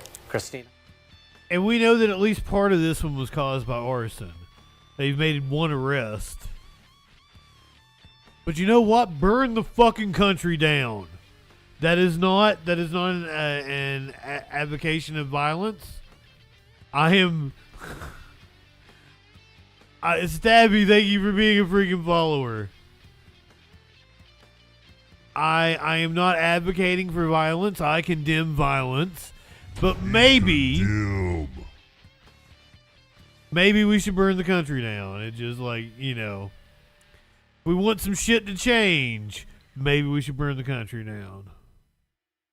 The nation is still reeling from the shooting of Holiday. Activists all around the country declaring today a national day of mourning for the unarmed black mother of 2. Cities are planning gatherings to demand justice, including Atlanta, Houston, New York, and Charlotte, and town of Springfield, Illinois. Massey, an unarmed 36-year-old black mother of 2, died by a homicide due to a gunshot wound to her head. That is according to the official autopsy report released Friday. The officer, charged with 3 counts of first-degree murder, aggravated battery with a firearm, and official misconduct, has pleaded not guilty. We want to go now to Morgan. He apparently needed rebuked in the name of Jesus. Such a tragic story. What can we expect at these vigils that are planned all across the country? We mentioned 23 cities. Yeah, close to 24 cities participating in this, and they're calling it, as you mentioned, a national day of mourning, Rhiannon. And look, we know that it'll look different from city to city. We know that some are opting for a march, others we may see rallies, vigils. I've even seen community service projects floated around here, but the idea overall is to amplify this case and the demand for justice, because look, make no mistake, we've got the deputy in this case charged, right? The judicial process has not yet played out yet, and not to mention there are still many more details coming to light in this investigation that continue to prompt this outrage. So again, yes, 23 cities going to be participating in this National Day of Mourning, and of course we'll be following it all throughout the day, Rhiannon. Of course, Morgan. And what's the latest now from Sonia Massey's family and the family attorney, Ben Crump? We know that there's outrage behind this, right? You know, it's just been agonizing for them. As you pointed out earlier, the autopsy report came out and found that Massey was shot in her face from a downward motion, and it lines up with much of what we see on that body camera footage. So for them, yeah, we knew that from the video. But the deputy in this case is facing new scrutiny, right, Rhiannon, with questions now as to how the sheriff's department missed these so-called red flags. We know that Sean Grayson was discharged from the military years prior then went to pick up 2 DUIs, one in 2015 and then another in 2016. There were also questions about how his police performance was from other agencies. He's worked a number of jobs, 6 within the past 4 years. So yes, the family believes that Deputy Grayson murdered Sonia Massey, but says that he was never fit to wear the badge to begin with. So that's another development that we're also following, Rhiannon. So many questions. Morgan Norwood, thank you. Most cops aren't fit to be cops. Just throwing it out there. There's a lot of incompetence in our police forces. Go to Milwaukee. Let me hit the content warning for this one. I don't know if they show video. An ambush took place at a Milwaukee gas station. 2 people have been charged in relation.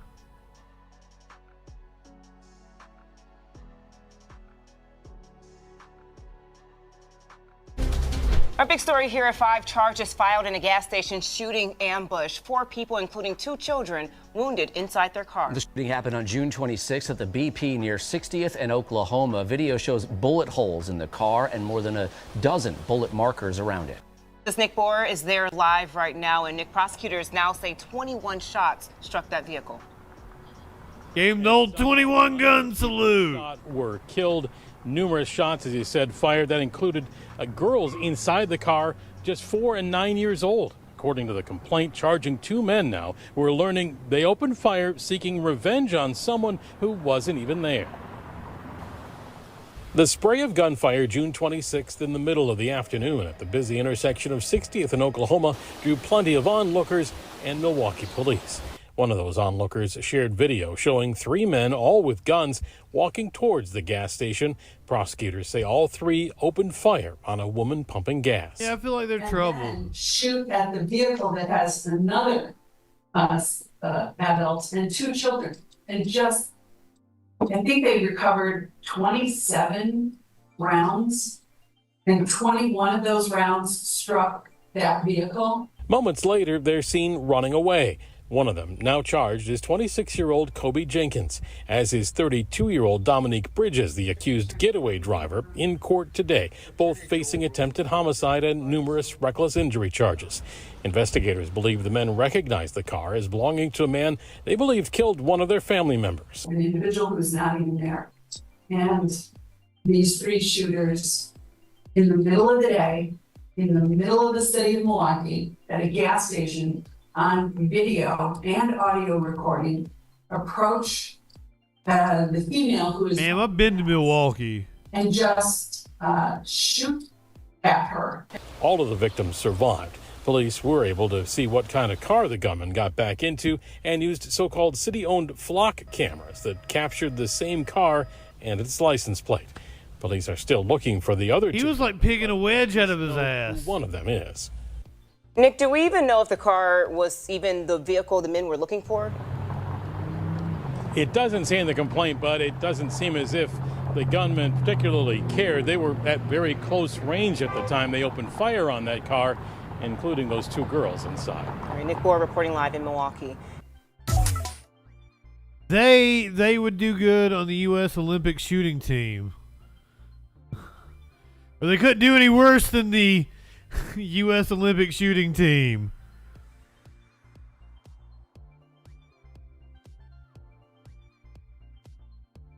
Throwing it out there. An 11-year-old in Virginia was arrested after making multiple swatting calls to, I assume, someone that they were playing video games with that lived in Florida.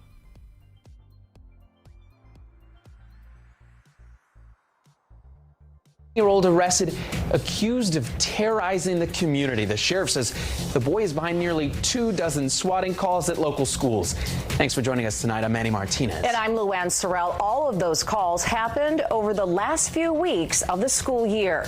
The calls ranged from a bomb threat to a mass shooting threat. And after each call, deputies busted into schools looking for a suspect. But it turns out that suspect was actually hundreds of miles away in Virginia.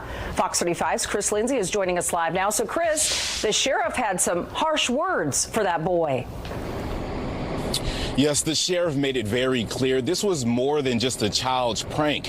Based on the number of calls, the fact that he tried to hide his identity, and a bunch of other factors. Now, the sheriff allowed us to listen in on one of those 911 calls, and it was disturbing to say the least.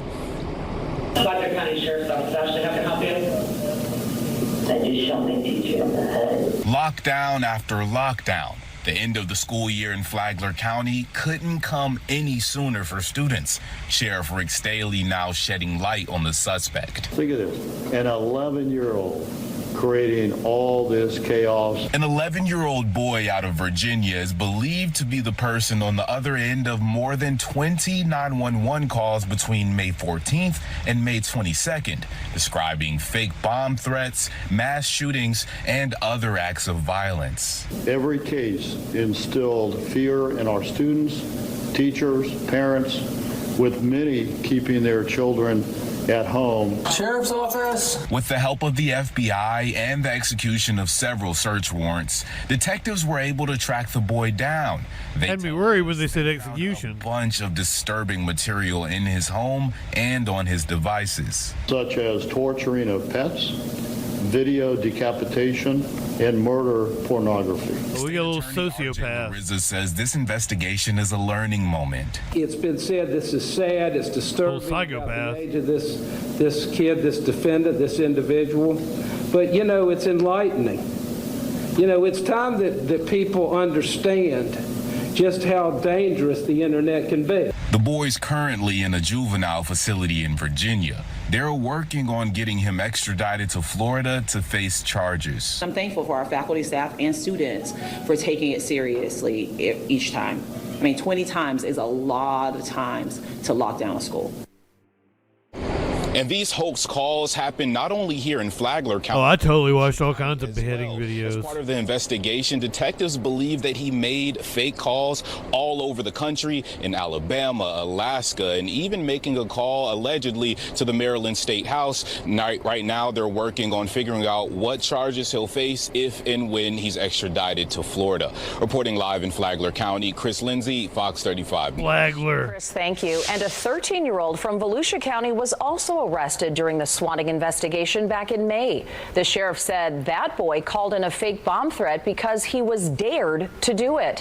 He's not connected to today's arrest, but that teen was slapped with felony charges. I just have like a morbid curiosity about things, I guess. Like, same reason why I watch a lot of shooting videos and crime videos and shit, and turn it into a hobby like this show right here, right? And, you know, in between like 2004 and 2008, there were a lot of beheading videos on the internet. You know, the ISIS and the Al Qaeda, they were doing a lot of propaganda, and it was a lot of fun. Well, I mean, I guess fun's not really the word for it. Content warning on this one.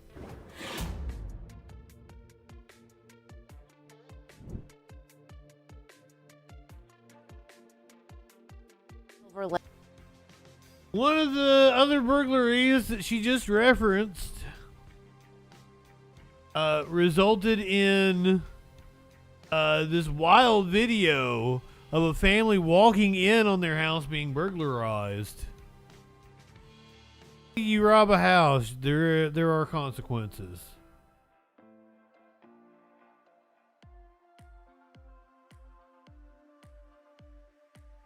A man was fatally electrocuted on the Metro track line in LA.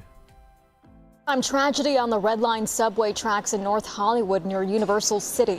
The LAPD says a man was found unconscious and not breathing yesterday. They believed he touched the third rail and was electrocuted. The 30-year-old victim was not a Metro employee, and it's unclear how he wound up on the tracks. Train service has returned to normal. Hello, I'm Mark Brown. That's all it got. Thanks, Mark. I appreciate you. There's been no Lester tonight. Watch me speak too soon. They got Lester over at the Olympics.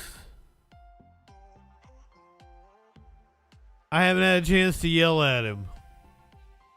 Colorado authorities are warning the public not to use the blue USPS mailboxes after a Boulder man was arrested. I have no idea what he did or why it would affect the mailboxes, why you should not use them if you were in Colorado. Tonight, we are the only station committed to covering Colorado first for you. You reached out to us with tips and issues, and tonight your reporters and investigators are getting to the bottom of it.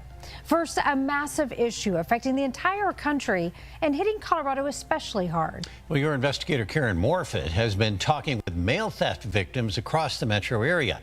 She reveals keys used by the United States Postal Service are at the center of the problem. We are now seeing more agencies working to combat this crime. The arrest is in Boulder, and tonight, Karen, they confirmed this is part of a much larger crime ring. Yeah, and Alan, we've reported this before, but those keys can not only open these blue mailboxes, but they also access mailbox banks inside apartment buildings, as well as those cluster mailboxes for an entire neighborhood. Boulder police, as you mentioned, telling us that that suspect tonight is connected to a highly sophisticated crime ring using those keys. 40 cases, 4 months, and nearly $400,000 taken. I'm a detective with the Boulder Police Department, and I'm currently in the Special Victims Unit. Those numbers, just a glimpse at the mail theft operation she's uncovered in the city of Boulder. Other detectives, it's just been they've emailing me saying, hey, I got this case. Hey, I got this case. Each one of them connecting back to the blue USPS mailboxes around town. Officers were watching, waiting. Last Wednesday, they saw an individual drive up to the box, open it with a counterfeit key. An arrest was made and a search of the suspect's car uncovered more counterfeit arrow keys, IDs, and mail that didn't belong to him. None of us were told about it. Not far from Boulder, we spoke with Vanessa Ewing in March, who learned her Westminster neighborhood had unknowingly been a target for thieves armed with those keys for years. People come whenever they feel like it to mailboxes. We asked if her case could be connected. Hickam says they're reaching out to all neighboring agencies asking that same question. Boulder police can't just do it by themselves. We need federal agency help as well as other local jurisdictions just to collaborate on what everybody's learned. One thing is clear. This one suspect, she says, is likely a small piece of a much larger enterprise. They've been teaching other people and recruiting other people. This seems like a very sophisticated crew. Now, a warning from police, especially in Boulder. They say do not put checks or any type of mail with personal information into these blue USPS mailboxes. They say, if possible, go inside, deliver mail using one of the drop boxes inside the post office. Now, USPS has been trying to combat this issue. They launched Operation Safe Delivery last year, and they are planning to replace thousands of keys to these boxes. Wow. We have more information on that operation online at cbscolorado.com. We're live tonight. Years. Colorado first. Just wow. Karen, thank you very much. Yeah, that's what I said. Just fucking wow. Yeah, I feel like that is something Louis DeJoy needs to be hauled in front of Congress to answer for this. Holy shit.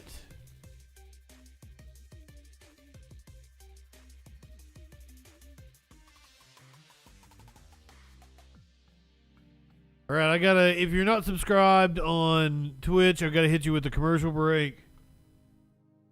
When we come back, I've got several business owners accused of using racial slurs.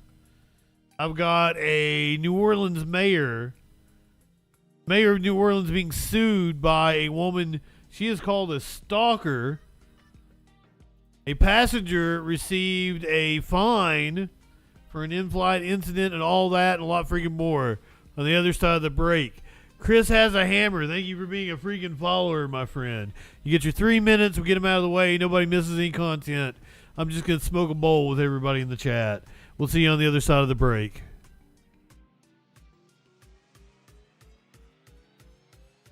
Need to pack another one. Oh, and I got video of like Mr. Beast when he was like 12 saying some racist and misogynistic shit.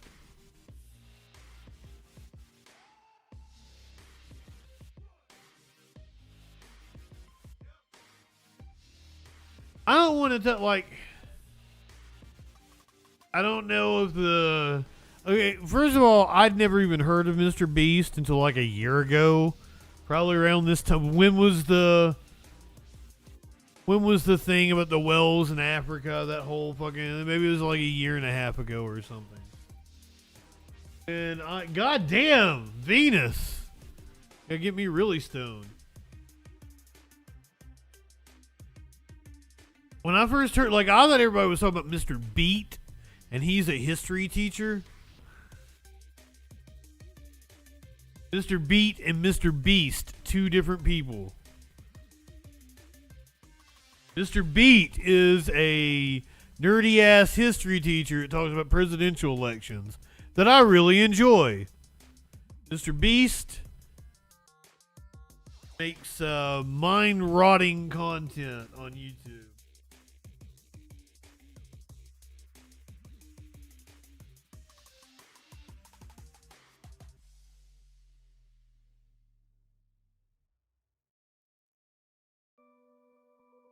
Ooh, that one got me good. Give me another second before I can take another hit. Minute left in the break. Let me go. I don't have any tea anymore. I drank the last of my tea. We're gonna get some milk. I'll be right back.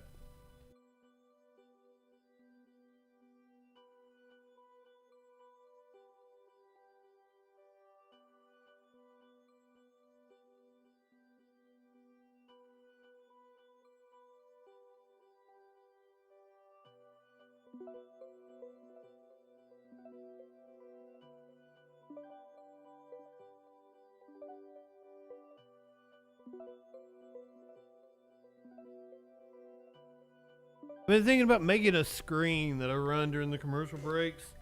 Shows everybody that's like donated on Patreon and been following for a while and shit.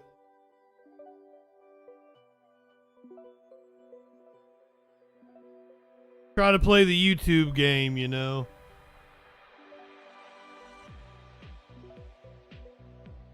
Goddamn, hold on. Oh. 5 seconds. Everybody's back from commercial.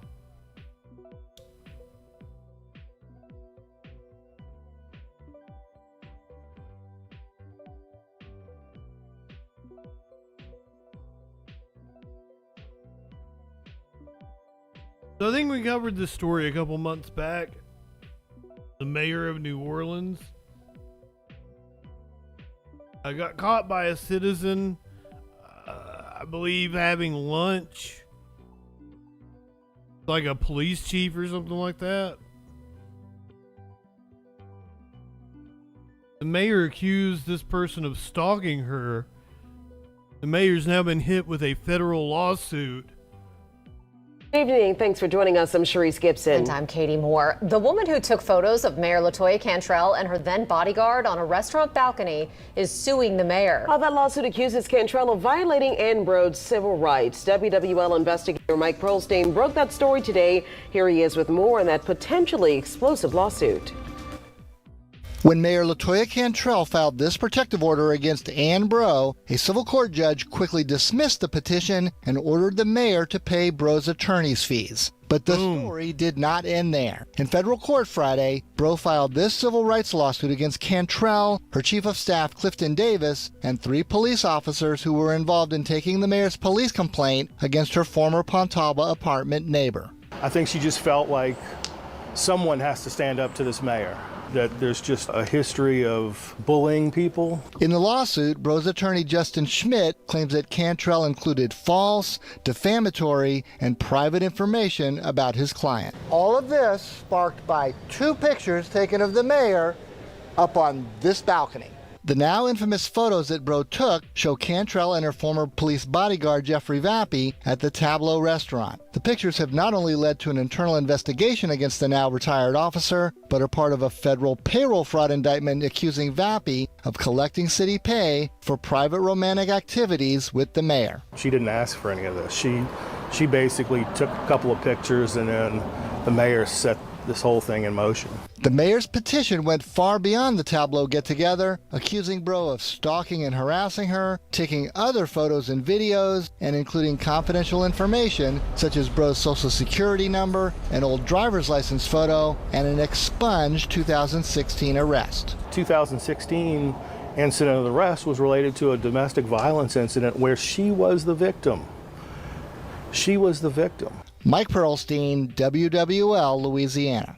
Brode is asking for damages of $500,000 or for mental anguish, emotional distress, and loss of reputation. Reacting to the lawsuit, City Hall put out this statement, quote, "The City of New Orleans will withhold any comment at this time due to the ongoing nature of this litigation. Our position will be communicated in our answer to the petition."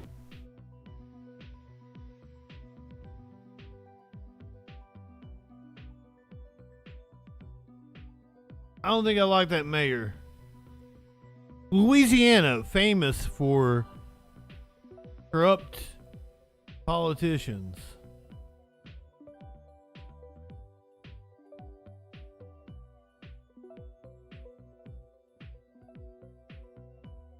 A passenger on a flight has received a large fine as a result of an incident. Apparently it went viral too. NFL star Terrell Davis being removed from a plane in handcuffs for what he describes as lightly tapping a flight attendant after trying to get ice for his son.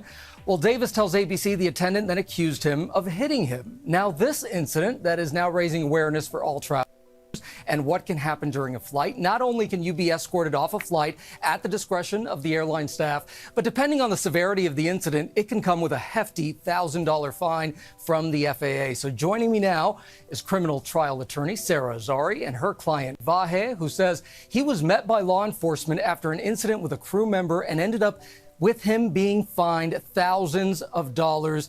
Good morning to you both. Thank you so much for being here. Vahe, you say that you were on the plane, you were asleep, that a flight attendant hit you with a broken cart. You wake up in pain, and then you say that you then swung your arm back in a sort of state of shock, and then everything sort of changed for you. Walk me through that. Good morning, by the way. I'm asleep on the airplane in an aisle seat, and I'm jolted out of my seat in excruciating pain from this cart being rammed into my knee. My knee was hanging out as I was asleep.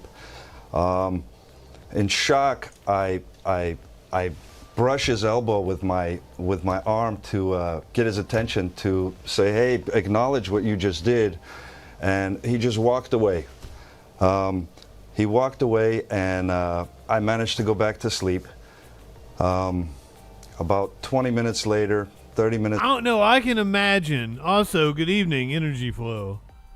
I can imagine if you hit like the cart in the corner on the knee at just the right. I bet it is excruciating. Later, I feel a nudge. I feel a shove on my shoulder, and I open my eyes. And here he is, right in my face, pointing at me, saying, "If you ever touch me again, you're going to have the police and the FBI escort you off of this plane." And I'm thinking, what? I'm thinking, you just rammed my leg instead of apologizing. And I tell him, "Hey, man," I say, "get the F out of my face. Instead of apologizing to me, you're threatening me." And he walks away. Sure enough, another flight attendant approaches me before we land, and she tells me, "Sir, you're going to need to stay in your seat, and the police will be detaining you and escorting you off the airplane." At this point, I'm in complete shock. My heart just sank into my stomach. I can't believe this is happening. Are we mid-flight? And that's exactly what happened as you were escorted off. And Sarah, your client was not criminally charged. We want to make that clear. They're making an But he's emergency still stop. facing a $29,000 fine now from the FAA. Holy The FAA claims shit. that your client seriously assaulted a crew member that left the person unable to work for an extended period of time. This issue is still playing out in the courts, but you dispute that. Why?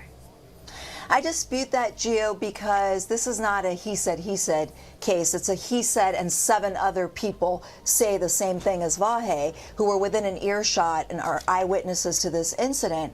And I have to tell you that the FAA is one of the most opaque agencies that I've ever worked against, governmental agencies. So while we have the flight attendants saying fuck the FAA struck or hit, we have no evidence that supports that, no corroboration, whereas we have corroboration to the opposite. And also, let's just set aside the legal stuff and look at common sense, right? You've got the FBI, after a 2.5-hour interrogation, reaching the conclusion that these are hollow accusations. And we're talking about a violent crime, criminal threats and an assault. And they let him go. They profusely apologized to him. And they're wondering how this flight attendant even has this job. Do you really think that the FBI would just let go of an assault if it really happened? Or that the TSA would reinstate his security clearance? This is really unfortunate. It's happening to a lot of people.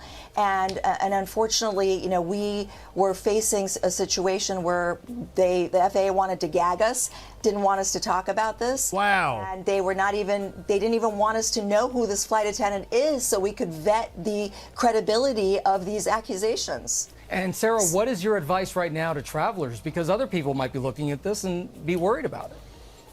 Right. So listen, you get either peanuts or pretzels. That's your choice. But don't make contact with a flight attendant, unfortunately. Don't make any physical contact, because no matter how innocuous it is, it could be exactly Are they honey salted? like this, and you could be the next Vahe. And in addition, I say this to people who are stopped by law enforcement in like a traffic stop. Take your phone out and document it, because again, there's no transparency with this agency. You had Mr. Davis, who had another passenger videotape part of the incident. In this case, we are lucky enough that we have witnesses, but you need documentation. Otherwise, you're going to be facing a 5-digit penalty with no corroboration. All right, Sarah Azari, thank you. And Vahe, real quickly, we have a few seconds left. What do you hope happens now? I hope my name will be cleared. I would like a thorough investigation to be done on the incident, on the flight attendant. Why is the FAA protecting the flight attendant? For their negligence, for humiliating me, for denigrating me. By the way, if I may add, look, yeah, anonymous gifter. TV person, he's a union guy, you know. I mean, that just tells you roll this tonight. is not a violent person. He's the guy that helps passengers put their bags up on the, you know, on the overhead. I mean, he's flown over 200 flights in his lifetime, so it's just insane to me, and I'm looking forward to seeing this litigation through. All right, Sarah Azari and Vahe, thank you so much. And we should tell you that we reached out to the FAA and the airline for this incident. They declined to comment beyond what's in the filing. And as for the Davis incident, United Airlines has apologized and says that they removed the flight attendant from duty, claiming it is not the travel experience they strive to provide.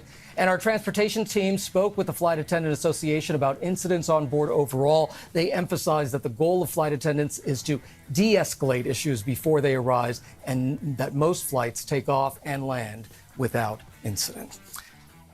Good night, Sky Comet. Like when you commented, I was like, damn, Sky Comet's up late. Light one up, tip one back. Have a good evening. We're going to go down to Alabama. For a restaurant owner, the restaurant is called Nick's in the Sticks. Nick's in the Sticks owner or co-owner has been accused of using racial slurs. It is Alabama, so I mean. Please, we need a report. Please, call it. Oh, we need a report. Come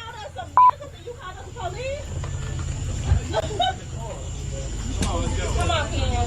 Hey, you messed up, man. No, I didn't mess up. Yeah, you did. Because this is their first time experience and they're friends of mine here. That was and then not, you want to make me feel bad because I sat down at the table and then you asked me if I'm going to consult with these NIGGERS. No. Yeah, Bullshit. that's exactly what you said. Every one of them heard it. No, they did not. Yes, they did. They was all inside. Yes, they did. And then when I got pissed off and you knew I was pissed, you went and hid behind the bushes. No. And I walked right around there and couldn't find you. Fuck yeah, good on this guy. This is their first time here. I was just bragging. Ask everyone. I was bragging how good it was to come here. And they wanted to come back until you showed your ass out here and had a problem with race. Today is my son's 22nd birthday and he had to encounter this? Really? That's not right. You should be ashamed of yourself, man. So you know what? We're not going to have anything else to say. We're not causing problems. I'm making my point to you. These are my friends. I've known him a long time. Our first time down here, and he called all us a nigger. And when I come out, you confront me for talking to him. No, man, we're not leaving. You say, so you condone this? That's what you asked me. You condone the blacks? Ain't no condone about it. They're my friends. They're just like us. You just didn't want them in there. And I'm not for that. And you know what? As far as I'm concerned, everybody that eats in here that I know will probably never be back. Oh, this is going live. I'm posting all of this. Thank y'all so much. Thank you, Mr. Thank you. How was it? I apologize y'all's first night You that can't this pick happened. stupid, sir. You cannot. I apologize. Hey, just stop. I apologize. Ethnicity or whatever, y'all my friends, and I'm not going for that. Just tell me what was said when you walked out. When I walked out, he jumped all over me and said, so you condone sitting at the table with the NIGGERS? Yeah, thank you. No fucking way. Rick's in the Sticks, in a video recorded by a bystander, shows a group of people confronting the ownership of Nick's in the Sticks, claiming the staff came to a white member of the group asking why he would consult with the N-words. The man confronted claimed that did not happen, while a large group of people said they all heard the racial epithet used. This has touched off a large debate on social media and resulted in people talking about boycotting and protesting the popular Tuscaloosa area restaurant. So that is where the University of Alabama is. Tuscaloosa is in the middle part of the state, west of Birmingham.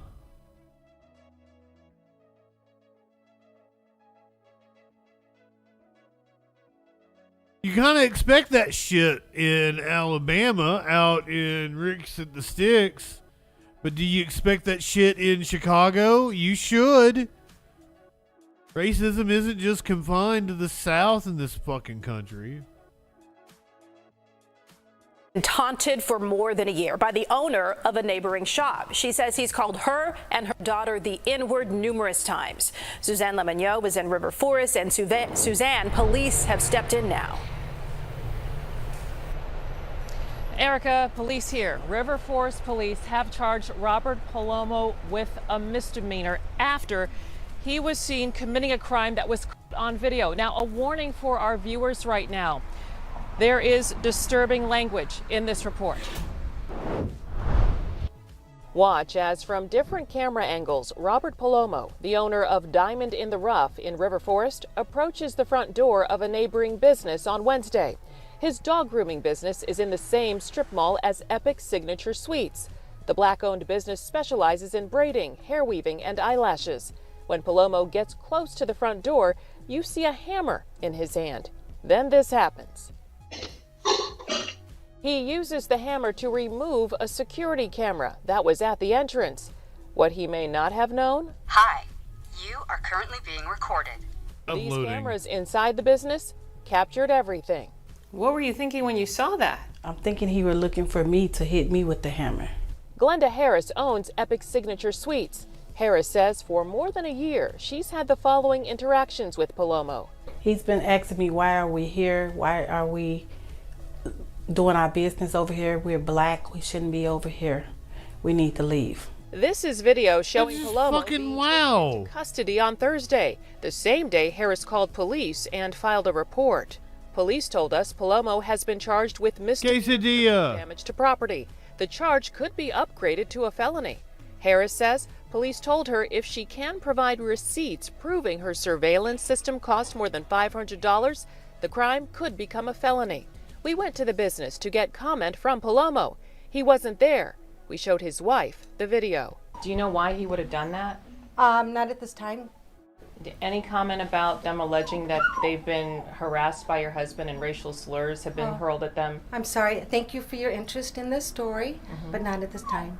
Harris says things escalated with Palomo on July 16th when she parked her car near his business.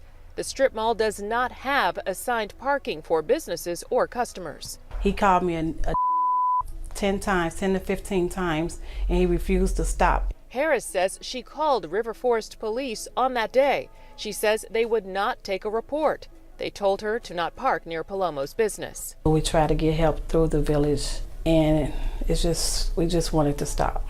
On May 23rd of this year, Stop talking to me, stupid. Harris's daughter, Erica Robinson, says she was confronted by Palomo after parking in front of his business to go to her mother's salon, where she works. And what's he? He's like Greek or something, isn't he? As a beautician's assistant. Before I can get out of my car, he knows my car. Before I can get out of my car, he walks up to my car and started yelling, "Why are you right here? You need to leave. Get out of here." Robinson recorded the incident. You miserable! Palomo appears to taunt her about her hair. Then Palomo's wife comes out of the business recording. Palomo gave us this version of his wife's recording. Stop talking to me! Stop! Don't do that! Don't do that! Yes, you did! Yes, you did! Then Palomo is heard saying the N-word repeatedly on both recordings. We asked River Forest Police why. Police reports were not made on July 16th and on May 23rd. And if racial slurs were used and captured on video, why wasn't this a hate crime? Hair did look great. Not gotten a response. That's a great question. In a statement, this all started because Harris's employees were taking up 6 spaces in the lot, and Palomo didn't want his customers to have to walk across the parking lot with their dogs for their safety. Now, he says it was out of frustration that it escalated into this situation. Now, in response, Harris says what Palomo says about parking isn't true. The first encounter she says she had with Palomo was him telling her she should not be allowed to rent in the strip mall because she is black. In River Forest, yeah, I believe that. CBS News, Chicago.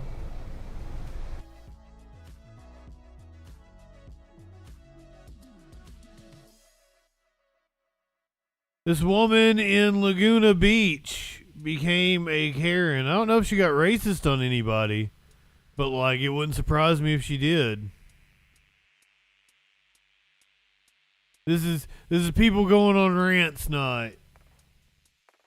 All beaches are public up to the high tide line.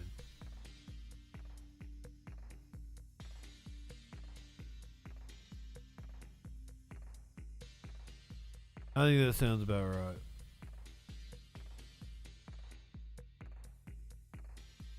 Unearthed Mr. Beast footage exposes lewd comments about an underage bad Barbie. And apparently, selling N-word for $400 money.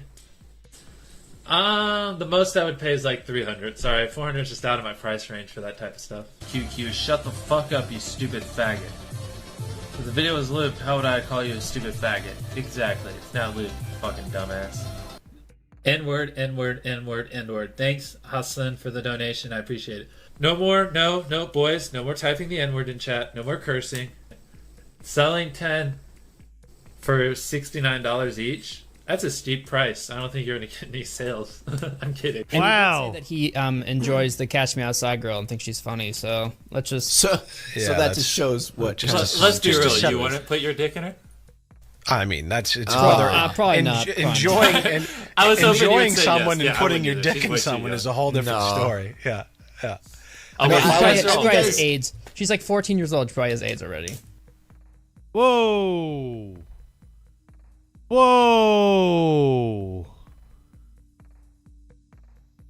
He has such a wholesome image. I don't know. I'm neutral on Mr. Beast. The fact that he's the lowest common denominator, in my opinion. Like, his content is mindless dribble. It's kind of like the reality show of YouTube. I didn't even know who he was until like a year and a half ago. So it's hard for me to like dislike him. It does seem like he exploits kids, like the whole candy bar thing where he's asking people to go clean up the candy bar aisle at Walmart and shit for him.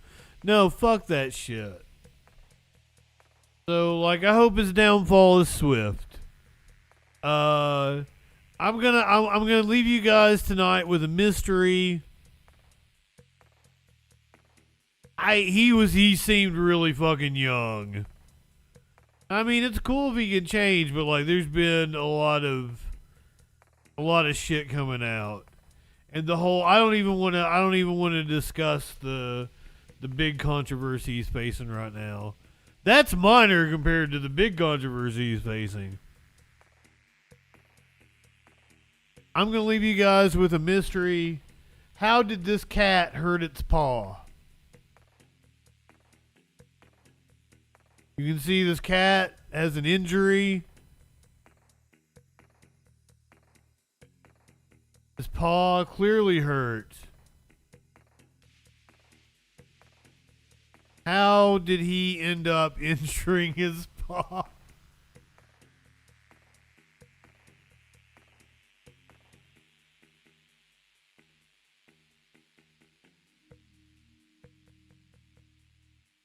I shouldn't laugh at him. I hope your paw gets better, buddy.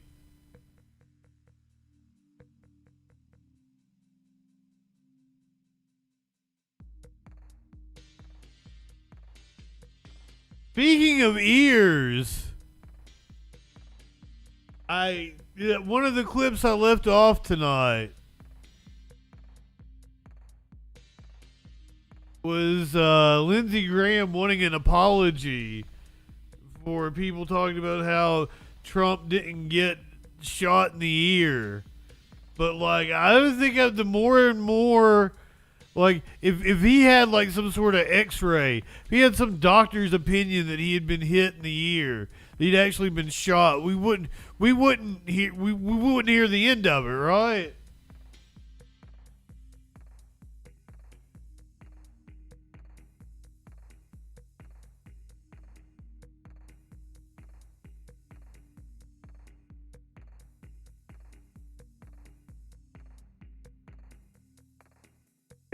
Is producer Dave not on yet? Producer Dave time, isn't it? What the fuck is going on here? I didn't even look for anybody else that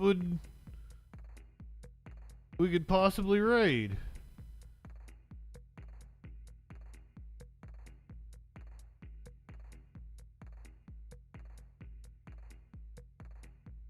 Huh.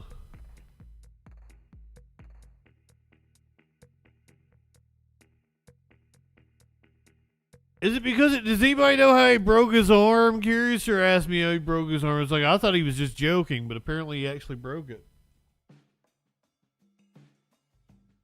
I had no idea.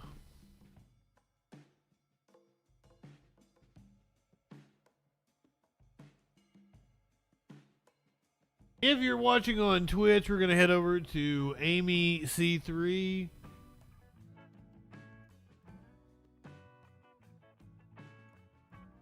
Go ahead, light one up, tip one back. It's all right to have a little fun before you hit the sack. I'm JustinFREAKIN. We'll see you tomorrow night on the Troll Patrol live.